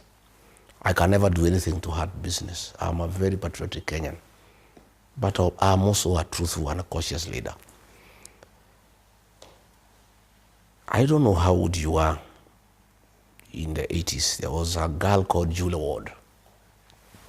Julia Ward was a British tourist, and she was killed in the Masai Mara, and she disappeared, and her body was found dismembered. It destroyed our tourism for 10 years. All tourists across the world, all the international media, all the big dailies, the international papers, put the name of Kenya as a place that is dangerous for tourists to come. It took us 10 years to get back our tourism. I want to be president next year. Tourism is extremely important to this country. It's actually number 2 foreign exchange earner. We need hard currency. Tourism must be protected because it's very, very important. Today, the goons in Nairobi, the goons on Narok Road, the goons in Mombasa, if they killed 2-3 tourists, it will kill tourism for the next 20 years. We will never recover. I am a leader who believes we would rather go slow for a year and protect our tourism. And if the way things are going on in this country, where goons have been let loose by government, they are all over. If Kenyans are not safe, how safe are the tourists? If Kenyans are not safe, how safe are the investors? The other day here in Carnival, there was a workshop of some Chinese investors. Goons descended upon them, took away their phones, took away their money, took away their jewelry, and they were in shock. I'm just exercising caution. Ordinarily, if there were goons, I would have urged the government to stop them, not to cure tourism. But since it's the government that has unleashed the goons against the people of Kenya, I cannot appeal to the same government to stop goonism. All I can do is to caution potential victims of goonism that would have a very serious repercussion to our tourism and our investment. So I am a leader who is being very cautious, saying, hey, there are goons all over. They are wreaking havoc. I've just told you what happened in Thika Road. In Outer Ring, every Friday, the goons line up along the road and steal valuable from Kenyans for 3 hours, and police cannot touch them because they work together. So if they come and accost tourists on their way to the airport, and this matter is reported to the countries of origin, to the international press, and the world decides that Kenya is not safe, yeah, what happens? Canada issued a travel advisory on 13th. I spoke on 19th because they were saying what I'm saying. It's not me. Canada has not spoken after I've spoken. Canada has issued a travel advisory to Canadians to say Kenya is not safe, which is what I'm saying. And these travel advisories will come because all these people, they live here. They have looked at the newspaper. If you looked at the clip on NTV on the attack in Olkalau, these foreigners are saying it's not that they live in a vacuum. What I am saying today is what they will be saying tomorrow. So by me issuing such a strong statement, ordinarily, if President William Ruto had any intention of stabilizing this country to normalcy, because it's not a normal country anymore, we are almost going to hate way. He would listen to my statement and know there's danger. I am a patriotic Kenyan, I love my country. I've told you I'm in the tourism industry myself. I cannot hurt business that I practice, but I'm cautious that if a tourist is attacked by these goons, if an investor is attacked, it could destroy our tourism for 20 years. I would rather we have a challenge for 1 year. We get rid of this administration. The first thing we do, we deal with the goons. We dismantle these goons, it will take almost 6 months. We also wind out rogue police officers. We'll have radical surgery of the National Police Service. And by the way, let me put our police officers on notice. We have started very serious documentation. All those people who attacked us in Wetima, we have their record and what they did. When William Ruto is gone home, they'll have their day in court. All those people who attacked people in Olokalau, those who killed those people we are going to bury tomorrow, they'll have their day in court. All commanders, station commanders, and division commanders who allow goons to attack people and they don't take any action, we are documenting. So that, you know, the good thing is criminal acts have no time limit. Even 5 years, 10 years, you'll have your day in court. I want to put on notice rogue officers. And they are just like 5%. I can tell you 95% of officers in the National Police Service are very professional, they are very patriotic Kenyans, they are very disciplined, and they are doing the right thing, but they are being intimidated by Umukomen and Raymond Omolo. But those rogue police officers who agree to be misused, those who killed those 2 young men in Olkalau, you will face murder charges. And you listen to the OCS of Central Police Station. Today, he's charged with the murder in court. He took instructions from the DIG, but they were not written. I want to appeal to our police officers. I was a man in uniform. I want to give you free advice. If you are asked by your superiors to break the law, refuse. If they insist, ask them to give you instruction in writing, either through a letter or a signal or a WhatsApp message, and you preserve it. I want to ask our police officers to agree to use 5 documents in the course of their duty. The Constitution of Kenya 2010, the Penal Code Cap 63, the Criminal Procedure Code Cap 75, the Evidence Act Cap 80, and of course the service standing orders that guide day-to-day police operations. And where's the Independent Policing Oversight Authority? Now that is the other issue. In fact, it's good you have raised that issue. The Independent Police Oversight Authority is supposed to investigate police excesses. We have been attacked several times, we have gone to them, no action. In fact, this one of Central Police Station is the only issue they have taken seriously, and we want to commend them. But Mukomen had connived with the head of public service, Felix Koskei, and actually put IPOA under the Ministry of Interior to supervise how do you get an independent body that is supposed to oversight the police and put it under Interior. But that move was annulled by the courts. Yeah, but you can see how mischievous Mukomen is, because he knows he is misusing the National Police Service. And the officers are saying, no, we are unable to carry out some of these covert operations against the law, against the people of Kenya, because we have IPOA, it can take us to court. Then Mukomen says, no, don't worry. That IPOA, I'll bring it under my control. And I want to thank our courts for saying no. IPOA is an independent constitutional commission that must operate independently and oversight the National Police Service.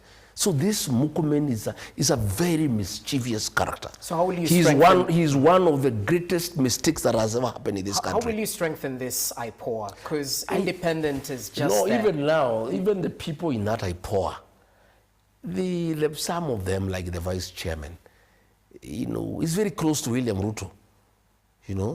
She's from Kitale. She's called Wanjiku. They are very close. So he cannot be independent. He picked his friends to be in the IPOA. So what we'll do, my brother Rogers, next year, God being gracious and giving us an opportunity to form the next government through the acceptance of the people of Kenya, we intend to strengthen constitutional commissions and independent offices and really allow those offices to function. The IG is supposed to be independent. The minister should only comment on matter policy. Murkomen is commenting on all matters including operation. That is not his work. He is supposed to make sure they have proper funding. He is supposed to make sure they have developed the right policies in terms of training, in terms of mechanization of equipment, in terms of relating with other agencies. That is his role. But Murkomen every day is commenting on police operation. Who should be arrested? Who has been arrested? I don't know who did what, or can you bring evidence? That is not the work of CS Interior. The National Police Service is supposed to be an independent office, to operate independently. IPOA is an independent constitutional office. We would want when we form government next year.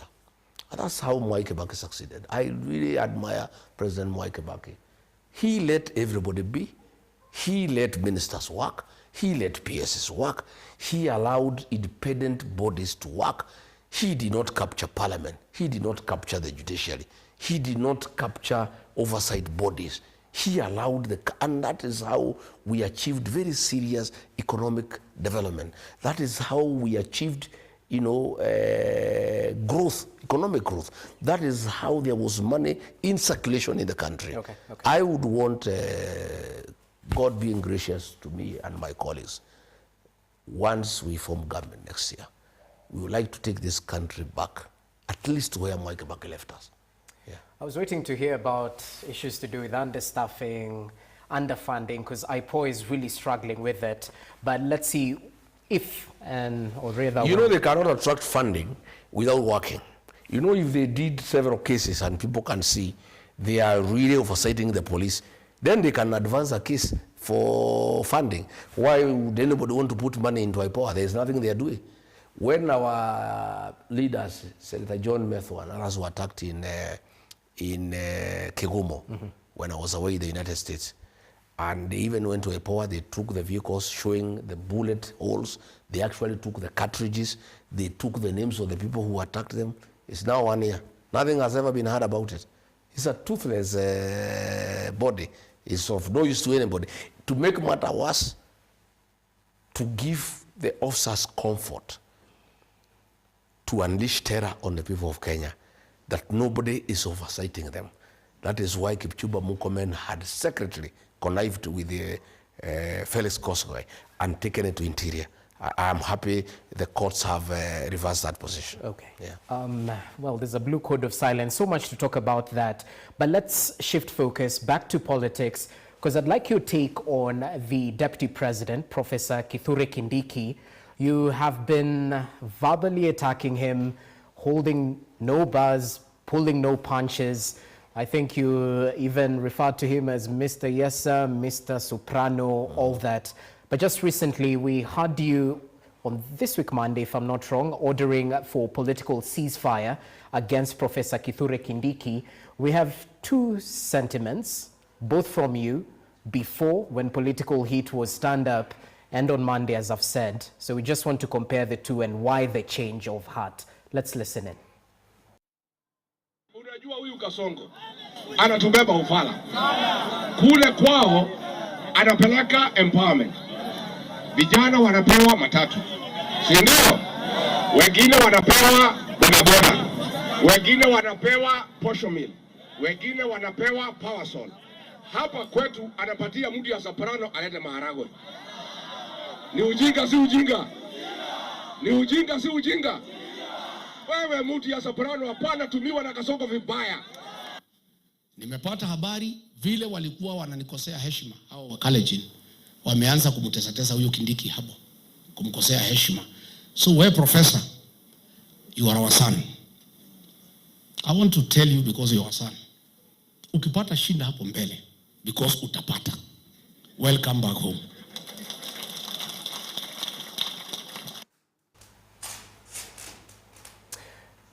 All right, two questions, I think, from those two clips. Number one, you've ordered a ceasefire from your foot soldiers to stop attacking Deputy President Kithure Kindiki. Is he no longer Mr. Yesa? Why the change of heart? He is still Mr. Yesa. He has not changed. He is still a flower girl. And, but that does not change the fact that he's our son.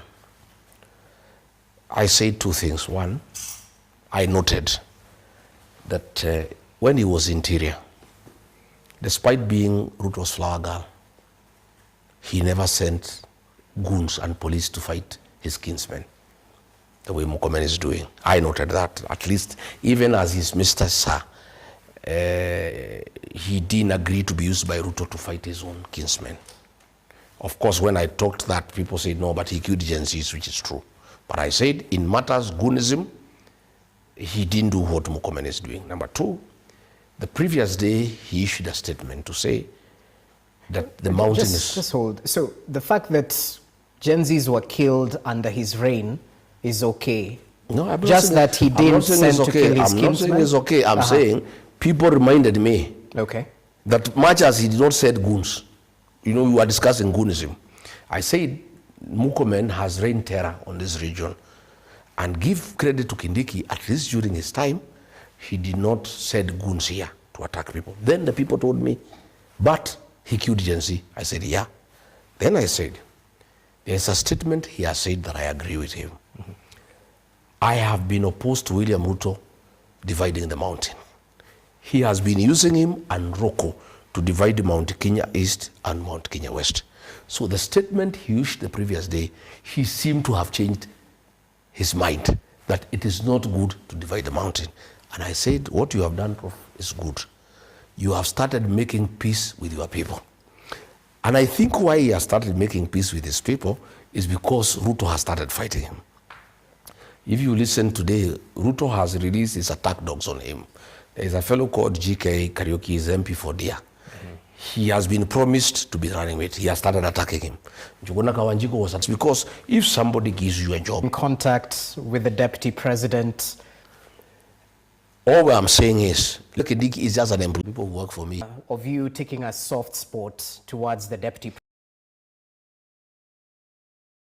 But he's your political competitor, as you've mentioned. But above all, he's a kinsman. Allow me to finish. So when it comes to political acceptance, legitimacy in parts of Mount Kenya, you may have eased his ride when it comes to 2020. Calling him Mr. Yes, sir. Yeah, but I'm saying he's our kinsman, but he's not elected by anybody. He's not a leader in the mountain. Elected by leadership is given by the people. He's Ruto's employee. But even if he's an employee, he's still our kinsman. But he's an employee. As far as political pecking order is concerned, he's nowhere in the mountain. He's just another of Ruto employees, just like a minister, like a PS, like anybody else. Ruto can dismiss him at will. Are you trying to cut the image of a unifying regional kingpin? No. Okay. I am a leader in that area because I was elected by the people. The people never removed him from office. There's a few fellows who are given money. The people still listen to me.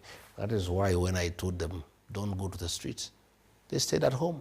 When I told them, wake up at 5 and vote by 11 and finish, they listened to me because I'm their leader. Because they elected me. I have authority of the people. I may not have an office, but I have legitimacy. I am the people's deputy president. They elected me through a vote. And they still recognize me as their leader. And they listen to me. And I'm asking those guys who are talking here, saying that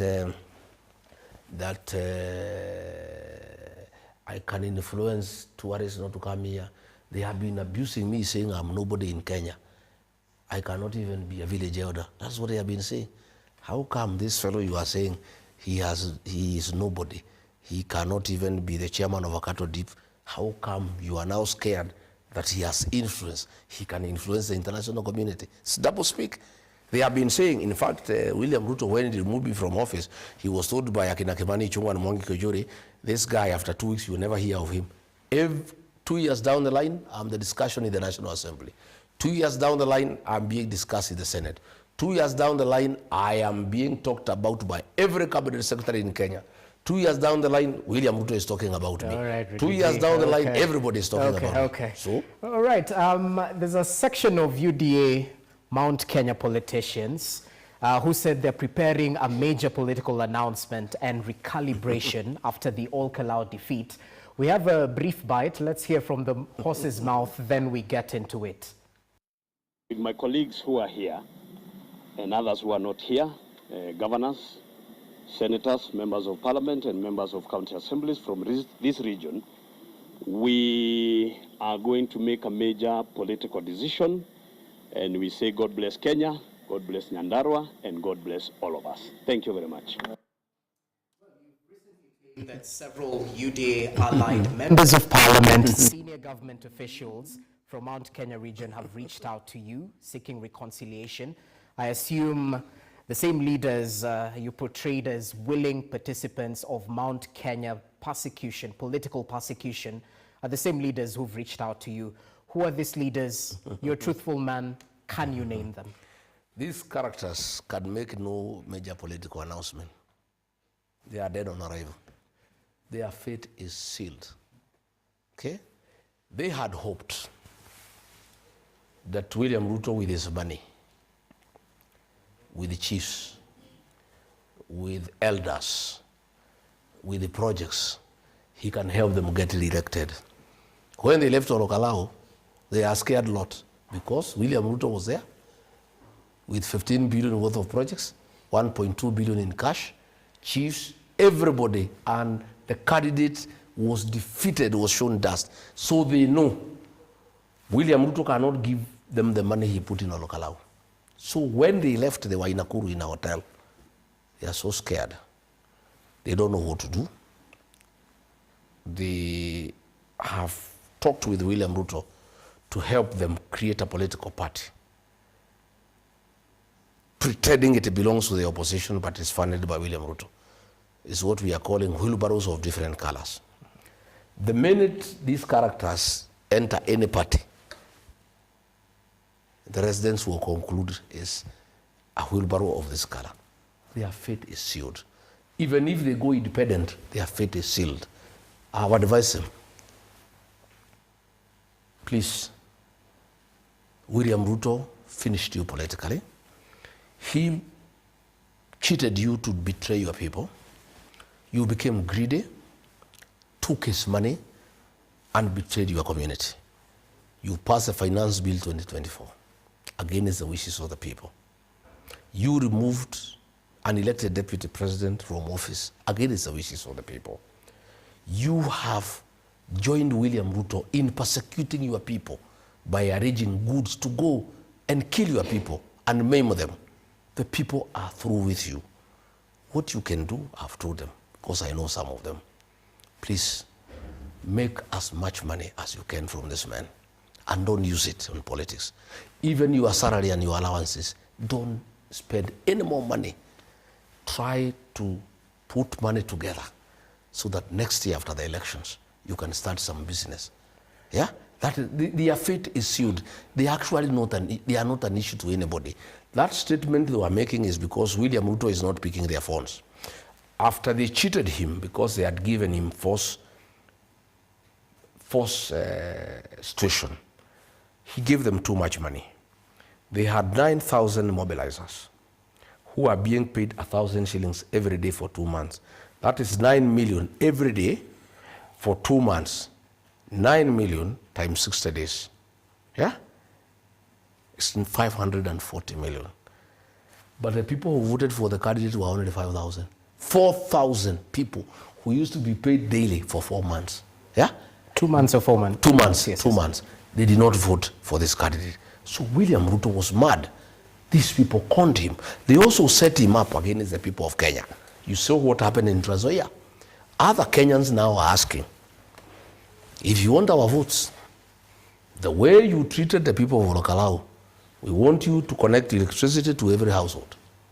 We want you to connect water to every household. You want you to give us a tank in every household. We want you to tarmac our roads. We want you to gravel our roads. We want a mattress for every home. We want shoes. We want gas cylinders. The people of Kenya are demanding things that Ruto cannot do, including his own place, the Kalenjin nation. They are demanding. They are saying, look here, we saw what you did in Olokalao. When you come here to ask for a vote, we want similar treatment. So these characters set up William Ruto before the rest of Kenya. So he is very mad. Okay. So he is not picking their phones.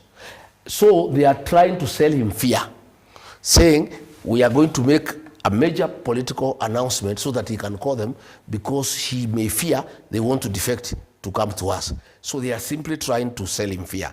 But William Ruto, in his own inadequacies, in his own naiveness, he knows these fellows are finished. That he knows. That have shown loyalty and support to Ruto's administration, adding that there's no need to convince someone who's already made up their mind. Briefly, your reaction to that, because you've been an insider. Well, Ruto I had equity. Juliet Mohammed saying, hardworking people who are industrious want economic empowerment. They want good prices for tea and coffee and milk. They want good business environment. Okay. They want security for their businesses. They will be able to buy the goodies for themselves. People will buy their own shoes. People will buy their own gas cylinder. As to development, there is nothing to take away from the mountain. There is nothing going on. There is nothing. All the roads have stalled. Businesses are not working. SHA is not working. These people of ODM who are saying redirect development, there is nothing in the mountain. There is nothing to redirect. But the people have made a decision. They don't want anything to do with William Ruto and his people. I'm sorry if the people of ODM are feeling offended. That's the mountain people for you. For many years you tried to ask them to support you, they didn't, because they are that way. They are people who are very principled. They make independent decisions. Okay. They elect leaders if they think they are good people. If they decide you are not good, they reject you, and they don't know how to hide. They are not pretentious. You know, they don't want to cheat William Ruto. Even that things they took from him, it is because there is a Kikuyu saying that you don't allow an elephant to die with the tusks. You remove them. And we've heard you saying that. Yeah, you remove the tusks. They just decided because this money is stolen, there is no harm in stealing it from William Ruto. Because he has conned people, there is no harm in conning him. But we have told them, now that it's over, go back to your farms and be nice people and be truthful. And I've actually told them, this money is too stained with the Gen Z blood. It's stolen money from sick people in Kenyatta National Hospital. The mattresses that were given there are for sick people. I've asked my people, much as we don't want the elephant to die with the tusks, don't take it anymore. Let's close the shop. Let's William Ruto take these goodies elsewhere. Let us struggle for the next 1 year. We'll elect our own government that is accountable, that will bring good governance, that will inspire economic growth, will respect human rights, and will not send goons to kill people. I'd like to our people. Okay, let's push the conversation forward.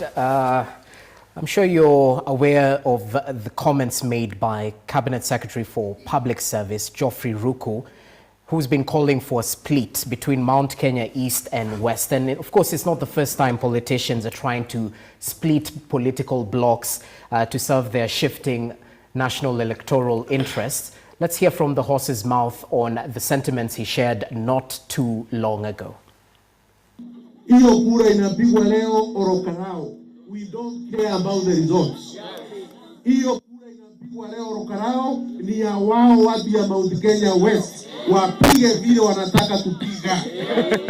The result of Orokarao will not interfere with our decision kama Mount Kenya East kusupport William Ruto 2027, kuhakikisha kwamba kura zetu zote kutoka Ntonyere kufika Sagana kwenda Isiolo kwenda Masinga yote itakuwa kwa kikapu moja ya Mheshimiwa William Ruto.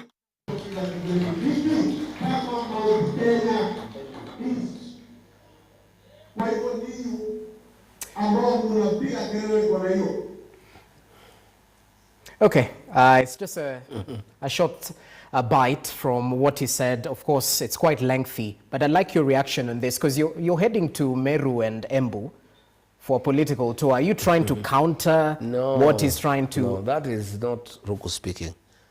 That is William Ruto speaking. That is William Ruto's scheme. William Ruto is scared of a united mountain. Because as I told you, with this 50+1 provision, when this mountain is united against you, you have no chance of becoming president. So his scheme is to divide the mountain. This is one of the characters he uses to try to divide the mountain, but it's a waste of time. It's like dividing the mountain is like cutting the fig tree, the Mugumo tree with a laser. It cannot happen, it cannot work. He has been trying to use Kimani Ichung'wa another of his mouthpiece, to remove Kiambu from the mountain. The people have refused, you know. And William Ruto is doing, and that's why I was happy with Kindiki.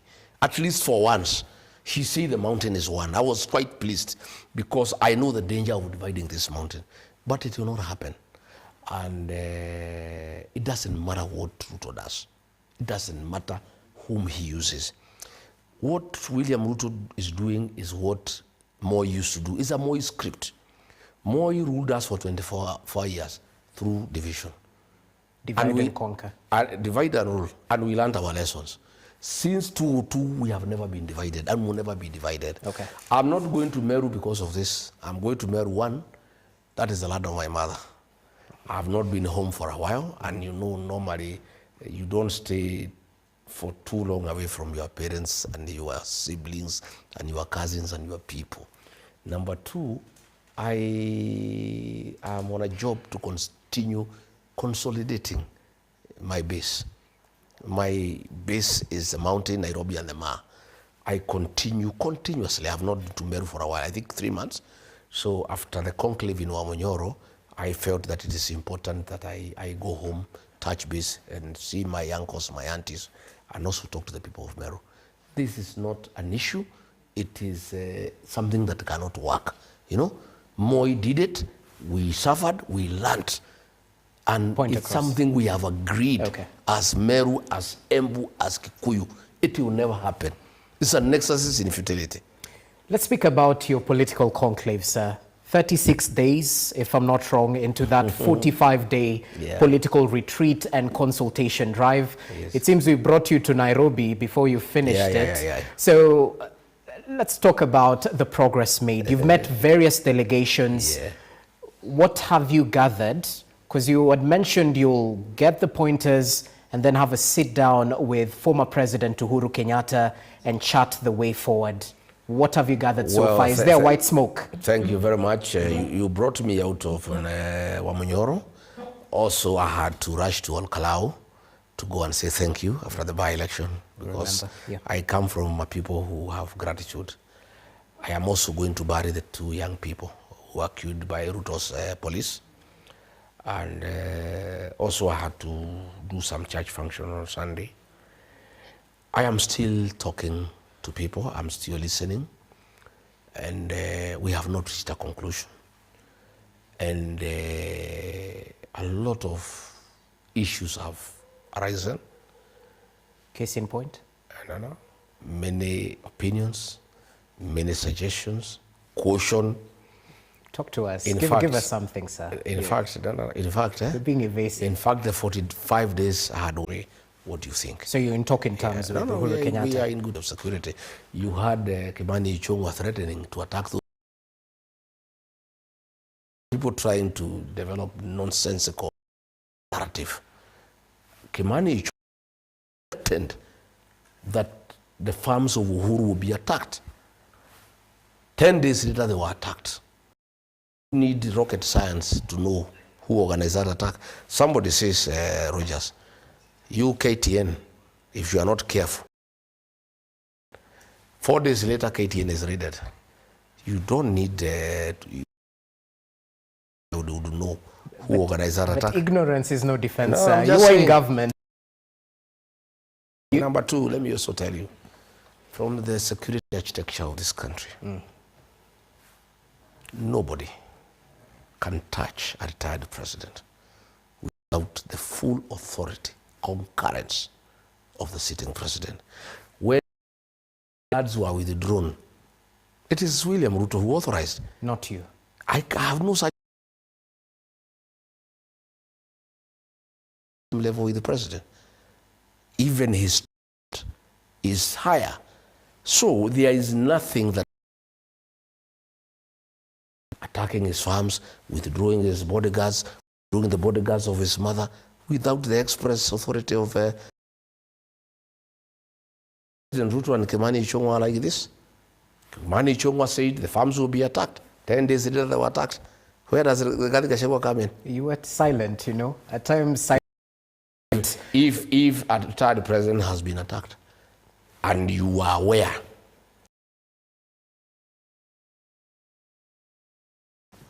I had not started calling out William Ruto at that time. I started calling him out later when he became. This can get better. Okay. He was having two. I tried to correct him in private, but he would not listen. It reached a point I started correcting.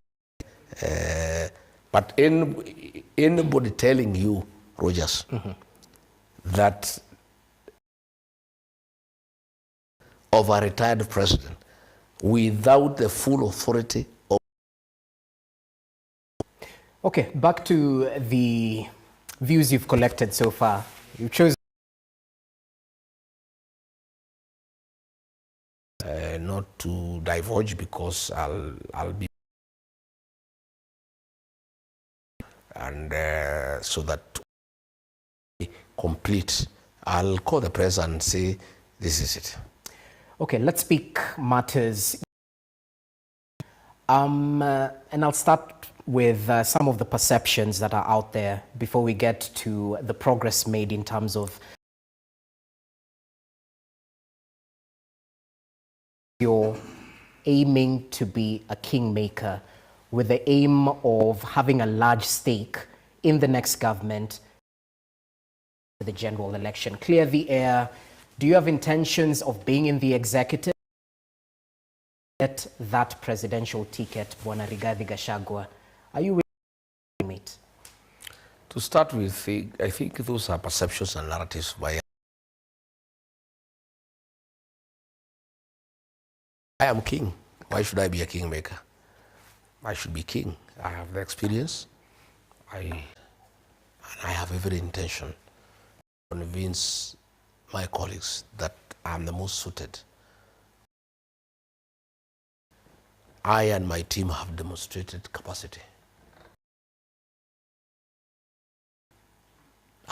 We have demonstrated, because Kenyans also who can win and protect the win. I have that capacity. Okay. However, it's of Kenya that William Ruto is one term. It is the desire of Kenya to remove Ruto from office through political mobilization. Anybody to influence change of government for the better, who is willing to sacrifice anything to bring good change and good governance in this country. I am willing to sacrifice anything, including my presidential ambition, to one term. I am willing to support anybody that I'm not tribal, because when I supported him, I can support someone. I am willing to use him well. That's how I beat him with my boys in Olkalau, because we know him. He cannot play around with us because we made him who he is. You know, my friend, when you build a house, if you want to demolish it, you are the best person to demolish it because you know where you put steel, where you put less cement. Okay. A builder is the best. If you want to demolish a house, the first person you should call is the one who built it. He will demolish it for you very fast. In case you don't get him, you look at us. They may struggle because they don't know where there is a strong beam, where there's a strong column, where they put a lot of vibration. But we are the ones who made William Ruto president. Okay. And we know how he became president. We know his weaknesses. We know where we can be able to corner him. I think I'm the best person, but I am open. I am game with my colleagues, whatever we agree. But I want to assure you, from my end, I have total commitment to the identification of a single presidential candidate. It's one of the discussions that is going on in Wamanyoro. It's very heated. It's very heated, that discussion. If they are saying it's you, yes, it must be you. I say, okay, what if it's not me? Who we are discussing? Who are they saying if it's not you? No, that's what I'm saying. That's the discussion. It's going on. It's going on. It's going on. Okay. You're on record saying that you'll be signing a public pact as the United Opposition Principles with the people of Kenya committing to support whoever will be picked. That was my proposal. I believe my colleagues will agree because I have asked them many times. I have made public pronouncement to say, I regard Gachagua as presidential candidate. If it's not me, I'll support somebody else. I asked my colleagues when we were at Bungoma also to pronounce themselves so that also you don't put your supporters in a corner. You know, if you say it is you and it's you and it's you, if it is not you, there could be some complication and a fallout. Yes. So what I have done myself, because I'm so genuine and I'm so desirous that we have one presidential candidate because of the urgency of removing William Ruto from office, because he's bad for the country. The country is getting finished. The country has been taken over by goons and rogue police officers. So what I have done, I have prepared my supporters, who are in millions, for the eventuality that there is a possibility it is not me. So that if we agree we support somebody else, I carry them along. I am tonight once more asking my colleagues that they must continuously pronounce themselves before their supporters, the way I do. And I'm happy I had Kalonzo also having that narrative. We must continue preparing our narratives. That this is a national duty. It's beyond you as a person. It's a sacrifice for the country. For this country to stand, William Ruto must go. For him to go easily, we must have one presidential candidate, not two. Since it is critical, because that is what Kenyans want, it is incumbent upon all the candidates to continue preparing their supporters of the eventuality that it could be them or not them. I think it's not too much to ask. Your take on the Linda Mwananchi faction, and as I ask this, just today, Dr. Fred Matiang'i was hosting a section of leaders from Linda Mwananchi, and optics in politics plays a very big part. Nothing happens by chance. So did you know of this meeting? Give us your take on Linda Mwananchi. Yeah, I was told about it. It's a good meeting. No. I think continuous engagement among people who are like-minded is very healthy. Linda Mwananchi is a good outfit. I have tremendous respect for those young people. And by the way, I'm one serious leader who believes in our young people. If you look the guys around me, they are all young. I am a very genuine leader. When I say I'm mentoring young people, I do it. If you look at Olkalau, I never went to Olkalau myself to campaign. Why is that? I left it to the young people. You know, I've been mentoring young leaders within my region because I don't want a situation where we could be where President Uhuru Kenyatta left us. President Uhuru Kenyatta did a lot for this country, and we respect him for the work he did for this country. Politics in our region, there was one gap. He did not mentor anybody. By the time he was leaving office, he was taking us to Raila Odinga because we didn't have anybody. I have decided consciously, in consultation with the elders, to prepare the leaders of tomorrow. And if you see why I've succeeded, why DCP is so strong, why we had such a strong showing in Olkalau, Rigathi Gachagua, the DCP party leader, is surrounded by young, energetic leaders. I feel youthful myself because of the youthfulness around me. In Olkalau, I made a conscious decision. I said I've been mentoring some young people. I want to test whether they have come of age. I want to see whether this mentorship program of mine has worked. I asked Senator John Methu, 35-year-old, and Chico Moya, please lead the campaign and get your colleagues. Jerry Minor, 29, 30, Karungo Thangwa, 41, young people. And I'm to date. Among the things I'm celebrating in this win of Garau is the success of my mentorship program, that the leaders I'm mentoring have come of age. In fact, I was under a lot of pressure from the community that Kalau was very important because of the dignity of our community, that if something went wrong, they would be very offended. And they were finding me a bit irresponsible, in fact, reckless, that I had left it to that 35-year-old man to drive such an important exercise. And many people urged me to move to Kalau and take charge.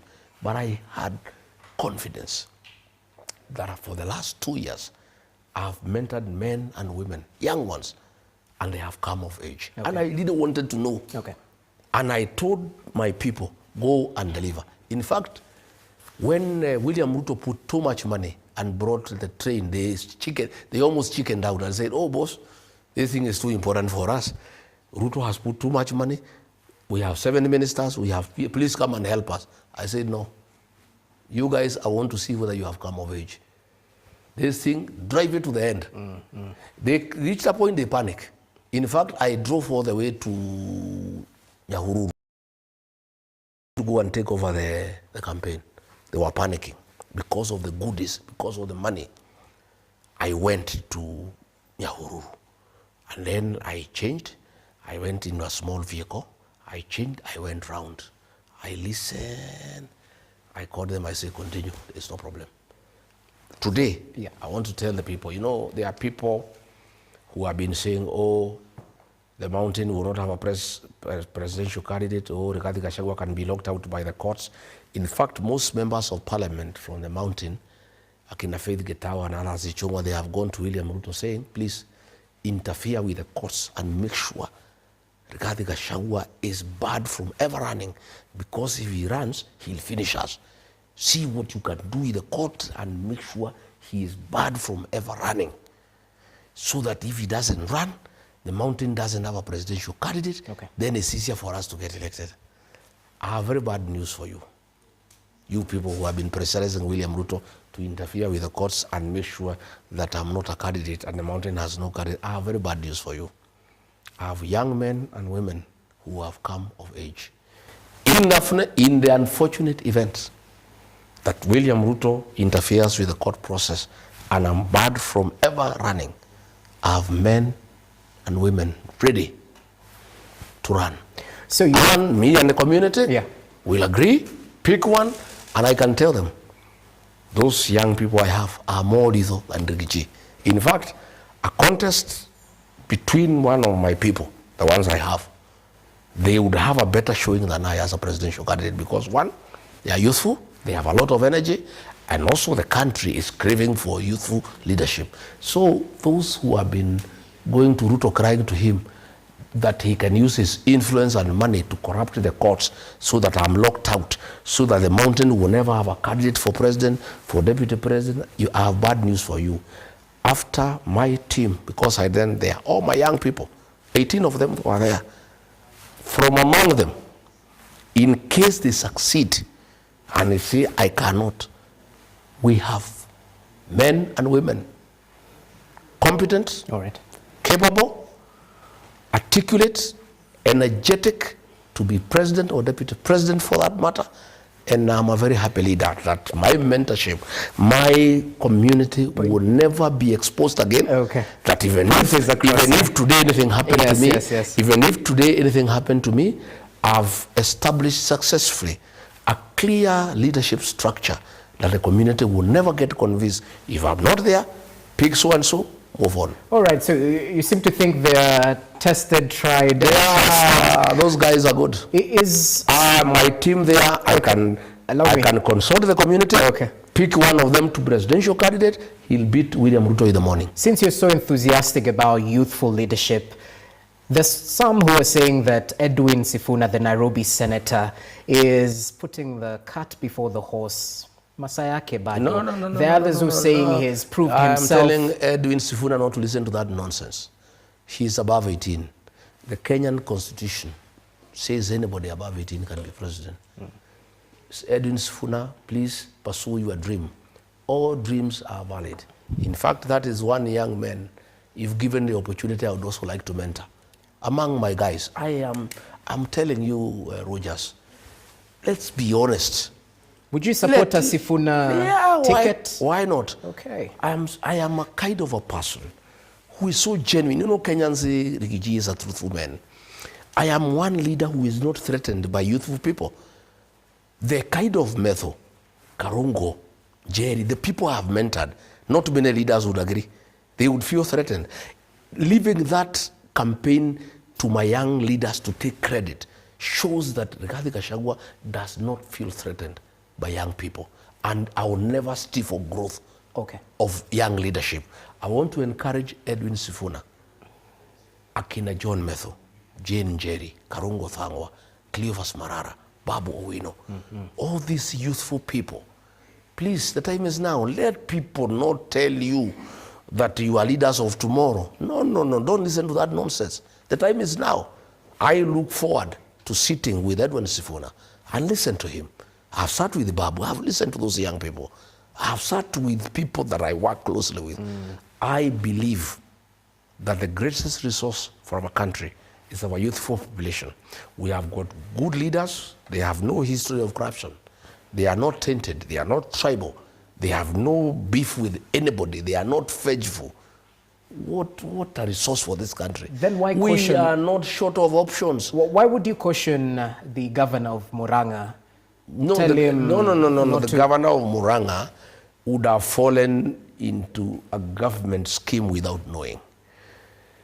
The chairman of IBC had threatened to cancel the by-election if there is violence. I am a consumer of intelligence. I was deputy president. I was also a civil servant for the longest. I have serious network within government. Actually, I have more information than William Ruto most time. William Ruto is too busy doing business deals. He doesn't know what's going on in the country. I had information that William Ruto had told Ethicon to try to cancel that by-election because it was not going well. That is why he issued a press conference saying, if there is violence, I'll cancel this election. They had planned violence that weekend. So when Kangata said he'll go to Olkalau, one, we had not invited him, but there's nothing wrong with him coming. I actually sent him a message through the Senator Joe Nyoto. I said, tell Kangata that place is very complicated and there are issues that he wouldn't know. For now, let him keep off.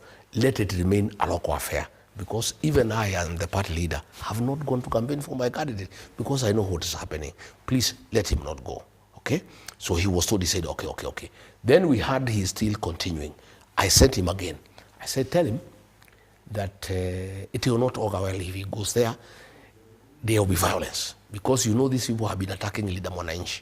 So they wanted to attack Leader Mwananchi in Olkalau.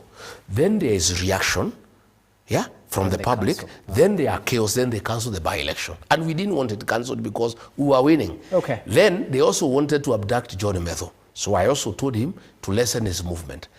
Even myself, they wanted I go there, they attack me. I lessened my movement. So we outwitted the government through a lot of adverse intelligence. So when my younger brother, Kangata, did not respond positively, and he decided to go ahead, I had to admonish him publicly for him to stop.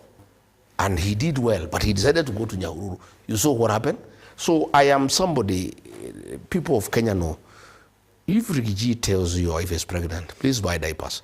Okay. If Ricky G tells you don't go to Olkalau, there will be violence, please don't go. Okay, Ricky G, when Ricky G tells tourists, for now, please, wait a little bit for us to fix things, you listen to me. I'm a very responsible leader and I have too much information. I am a walking box of information. Kenyans give me a lot of information. I have very loyal police officers. Okay. I have loyal intelligence officers who love this country and who see me as a protector of this country, and they give me information to forestall bad things that can happen in this country. Naturally, out of curiosity, I'd ask who your intelligence intel comes from, but as a journalist, many. No, you don't mention your sources. 75% of the National Intelligence Service is with me. 90% of the National Police Service is with me. The entire civil service is with me. You know, because they are very unhappy. Let me tell you, they are very unhappy about the reading of the payslip. Let me tell you, the civil service, the private sector, all payslip holders are supporters of Rigi, because I am of the school of thought that the first thing we do on assuming office is to restore the dignity of the payslip, you as included. Yeah? Tell me what is happening. When Murkomen had decided to wreak havoc in the mountain during Q favor, we've heard of a scientific approach.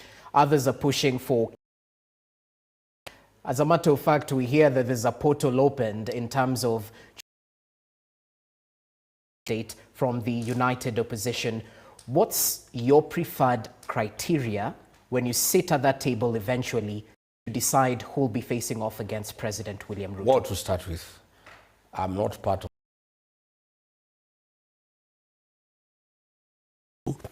In my view, there's no hurry. In my President Mwai Kibaki the greatest leader of our time, the man who transformed all of us, was identified and announced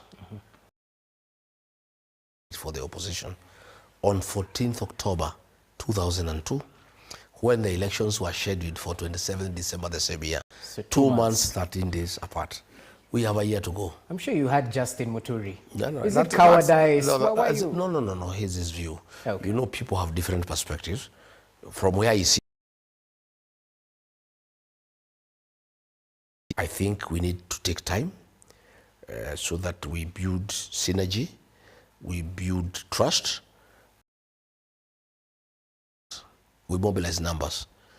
Naming a presidential candidate before you mobilize numbers is an exercise in futility.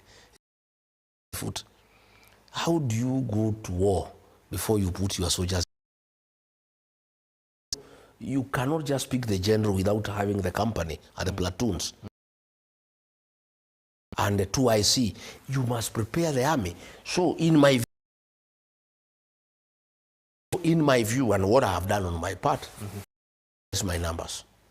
I have done so, and the mountain is complete. And so in Nairobi is complete. I've done like 70% in the Maa Nation. I'm working on it. That is what I consider to be the block that I have quite a big of say. So the sway. Yeah? I would expect to also consolidate the sent word to Sifuna. I have sent word to Eugene Wamalwa. I have sent word to George Natebea, to put the act together and consolidate where Ruto is making a lot of forest. They must consolidate that region. Great extent has mobilized the Ukambani to send the coast, Matiang'i the same, Kisii. Yeah. I am also mobilizing payslip holders. Once the process of consolidation, when is that? In my view, later in the year. Okay. Then we can sit down and say, hey, give us a report. I've mobilized this and this. I this and this. Hey, Eugene, we agree on a mechanism. In case I have done the mobilization, but the people I lead are not told where to go by anybody. And the leaders follow. That's why I'm in Wamanyoro. I'm also listening. So that when I go to this conversation, probably later in the year, because I don't have an opinion of my own. I lead a... If you find President Uhuru Kenyatta stood those people a bit late. When he tried to tell them, let's follow this direction, they say no, because he had not consulted differently. I am a very consultative leader. The slogan for my party is Sikiza wa Kenya. All right. I am listening. A lot of things. In fact, many things I thought I would have done, I would do them differently. No. Don't go that way. This is a good path. Follow this path. This one, no. You know,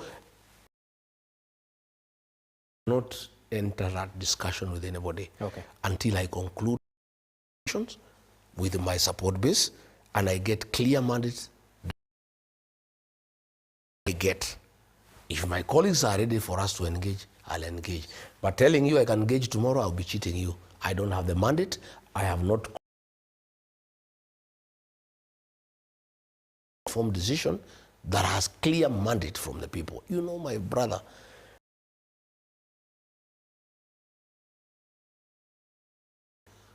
you must carry the people along with you. Okay. And that's what I'm doing.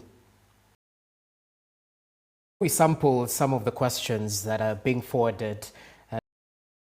News is Rigathi on KTN. I'd like us to talk about if you succeed, then what?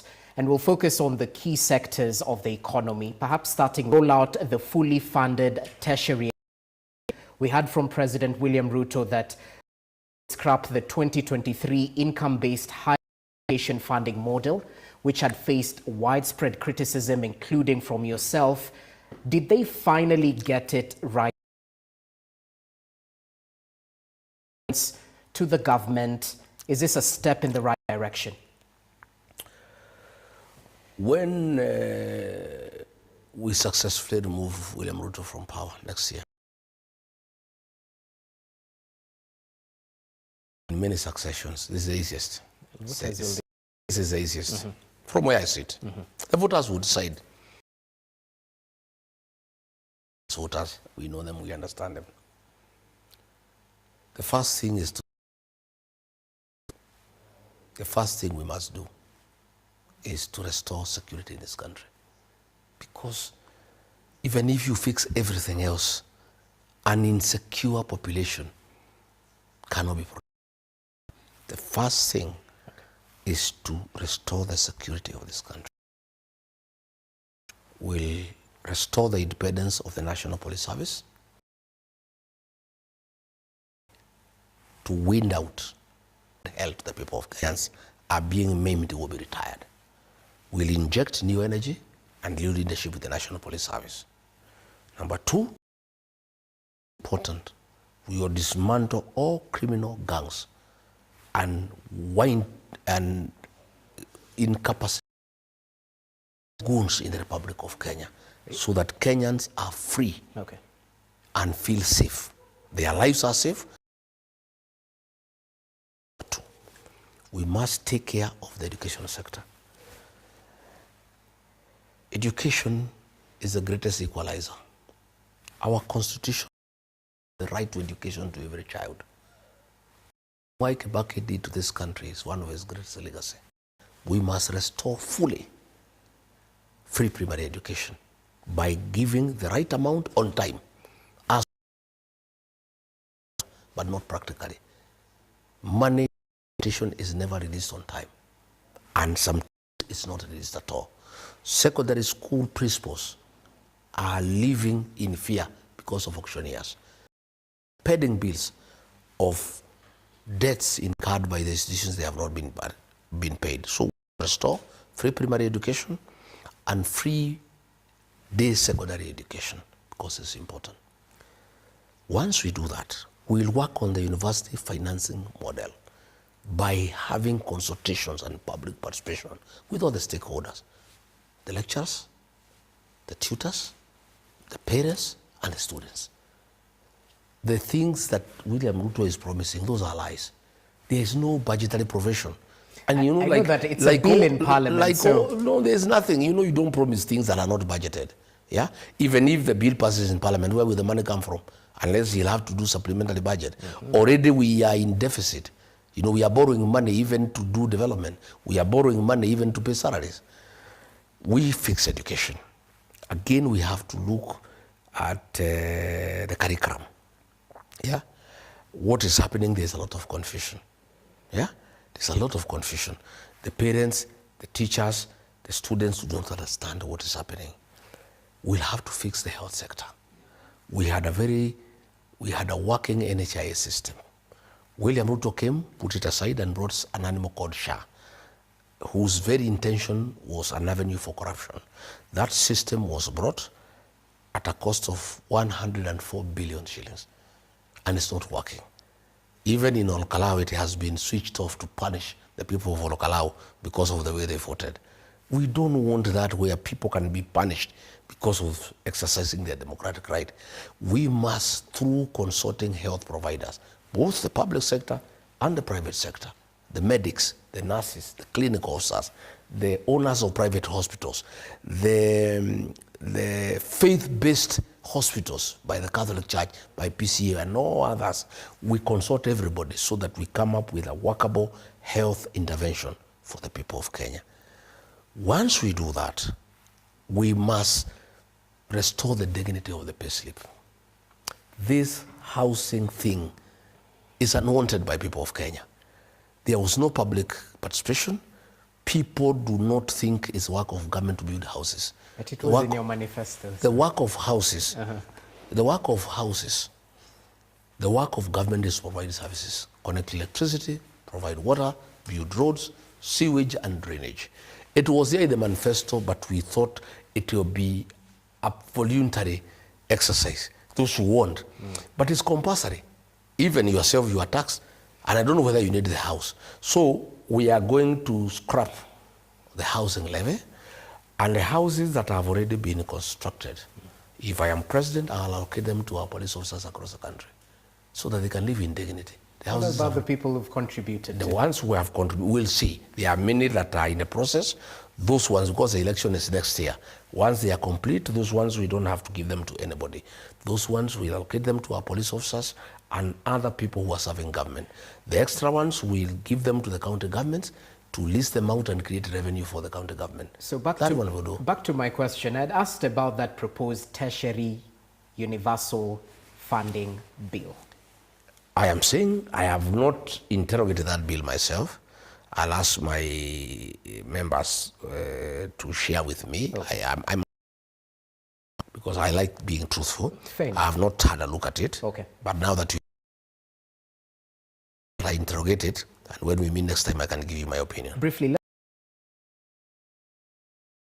today, Law Society of Kenya were boycotting the courts due to issues they've raised. How do we fix this state capture? The three arms of government to work independently, them budget and allowing them to function. I'm looking for very good legislators. My party wants quality. You know, what in my community are calling tugege. We don't want that. People who are just after their stomach. The 13th Parliament is an embarrassment to this country. The Speaker himself is a youth winger for UDA. Even the courts have stopped him from being a youth winger. He's still insisting. You know, the Speaker of the National Assembly is supposed to moderate debate by not taking sides. This one is a youth winger. And I told him when we met in a funeral in Olkalau, yes, we want a parliament with good legislators who can make good laws, who can do proper representation, and who can do oversight. We want an independent judiciary.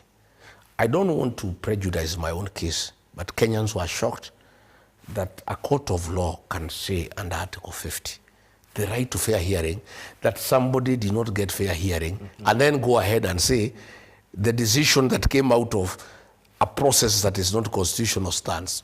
This is constitutional absurdity. I don't want to go into it because it's the Court of Appeal. But these are some of the things that have really shocked the people of Kenya. Yeah. We have seen many cases where High Court has issued conservatory orders stopping government from certain things that are constitutional. And then the Court of Appeals lifts these orders and allows the government to continue.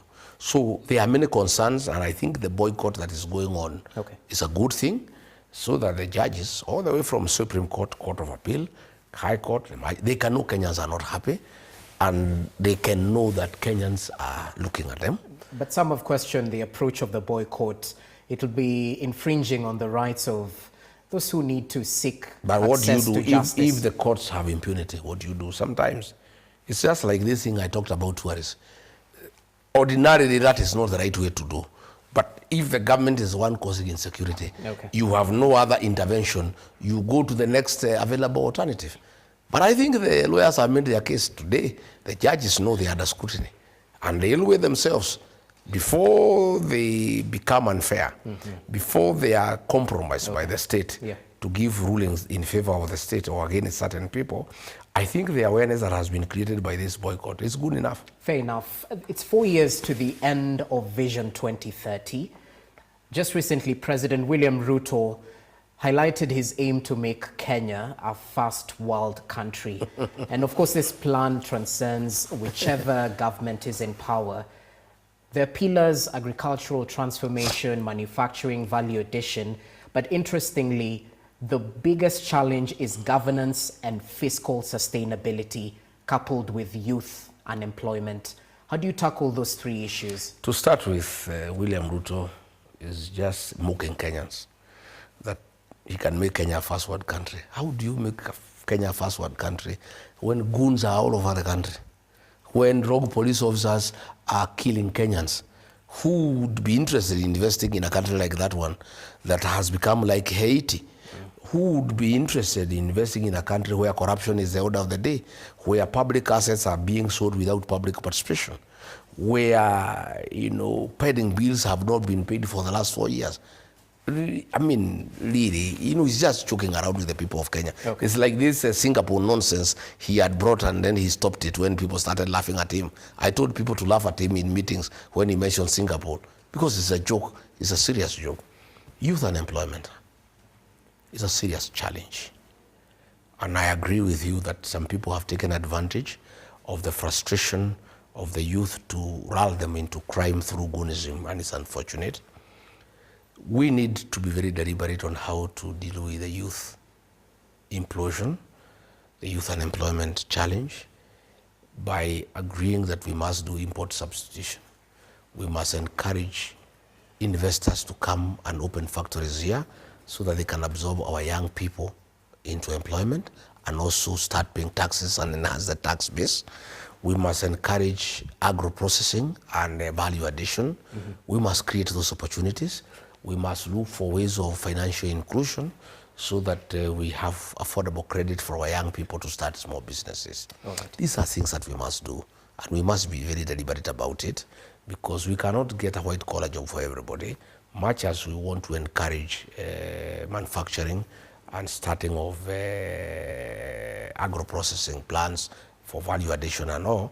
We must also look at financial inclusion, where we can train our young people in how to start small businesses, and then they can also absorb their colleagues in those businesses. Now, allow me to, because we're pressed of time, yes. Rigiji, it would be improper to finish this conversation without sampling some of the feedback we've got, which is quite a lot. I'll try to pick one or two. I'll rush you through your answers, if you don't mind, due to time. I think I'll start with a question raised. Ask him if he can mend fences with Ruto to make peace. Are you willing to work with President William Ruto now or in the near future? I don't know what he means by making peace, because Kenya is a democracy. I don't think not having competition is making peace. I'm willing to compete with William Ruto for democracy. The peace that we need in Kenya is the elimination of goons and police. That is the peace that we need. I don't think democracy and healthy competition is a lack of peace. I think democracy is healthy. Someone is asking about this post that was previously held by Isaac Mwaura. Is it one of the casualties for Mount Kenya following the loss of the Olkalau by-election? Well, probably yes. Probably because the ODM characters are saying the people of the mountain should be sacked. Probably, I don't know. So it's but he punishment, didn't do, I don't promotion. know, I'm not sure, Okay. but he also wasn't much. He wasn't doing much, and he wouldn't do much anyway, because on every topic, even the one who has come will not do much. There's a touchy issue right here. Kindly ask Gachagua appearance of analyst Mwenda Mbijiwe during a joint. You and Ruto himself said that Mwenda would be released once he took power. What happened to that? Yeah, it's true. We made that commitment because we believed that the fourth administration was responsible for his abduction. So when we came in, we followed that among the people who disappeared.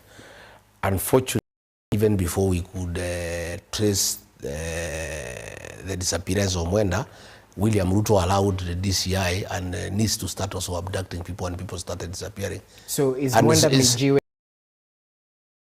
I tried to follow up personally because it's a commitment I had to people in Meru, and I gave up. By the time I left, I didn't have.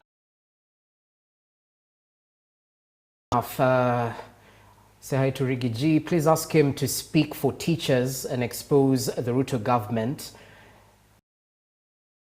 The case of Albert Ojwang pains more when seen than heard.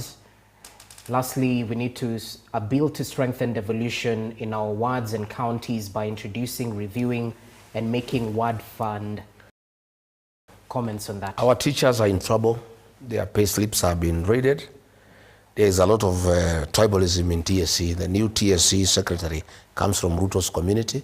She's just employing people from his community and promoting people from his community. to the exclusion of other teachers. There is a scheme to interfere with the SACCOs where teachers have put their savings. William Ruto has raided NSSF. He is planning to raid SACCOs to get that money for budgeted corruption for infrastructural development. The teachers must say no. And I want to commend teachers in Olkalau.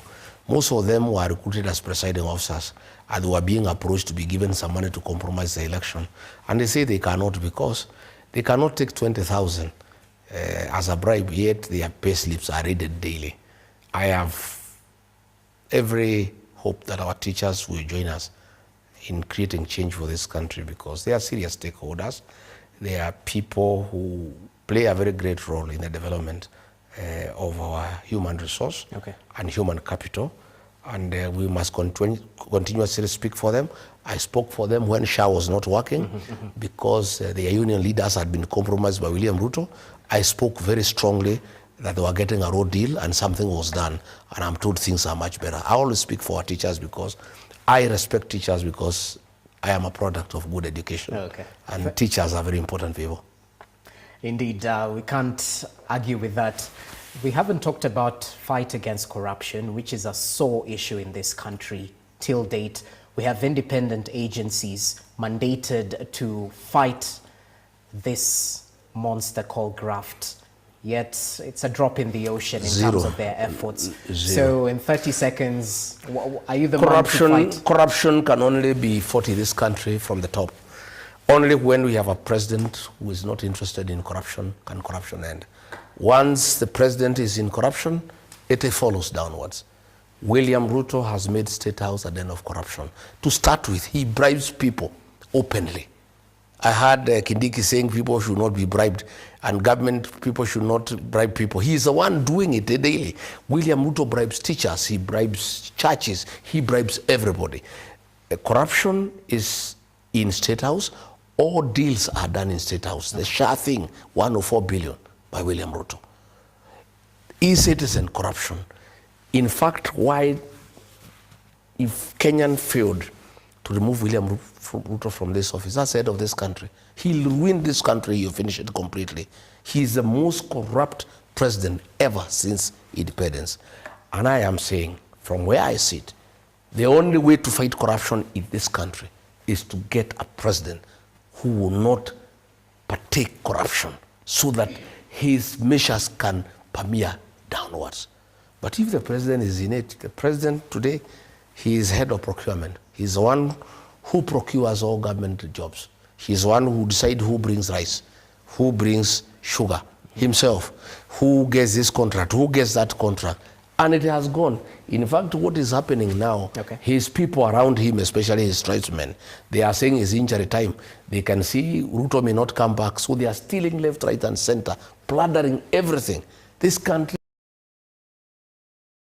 well, I know unless winds will flow, like Mwai Kibaki, he never got involved in corruption.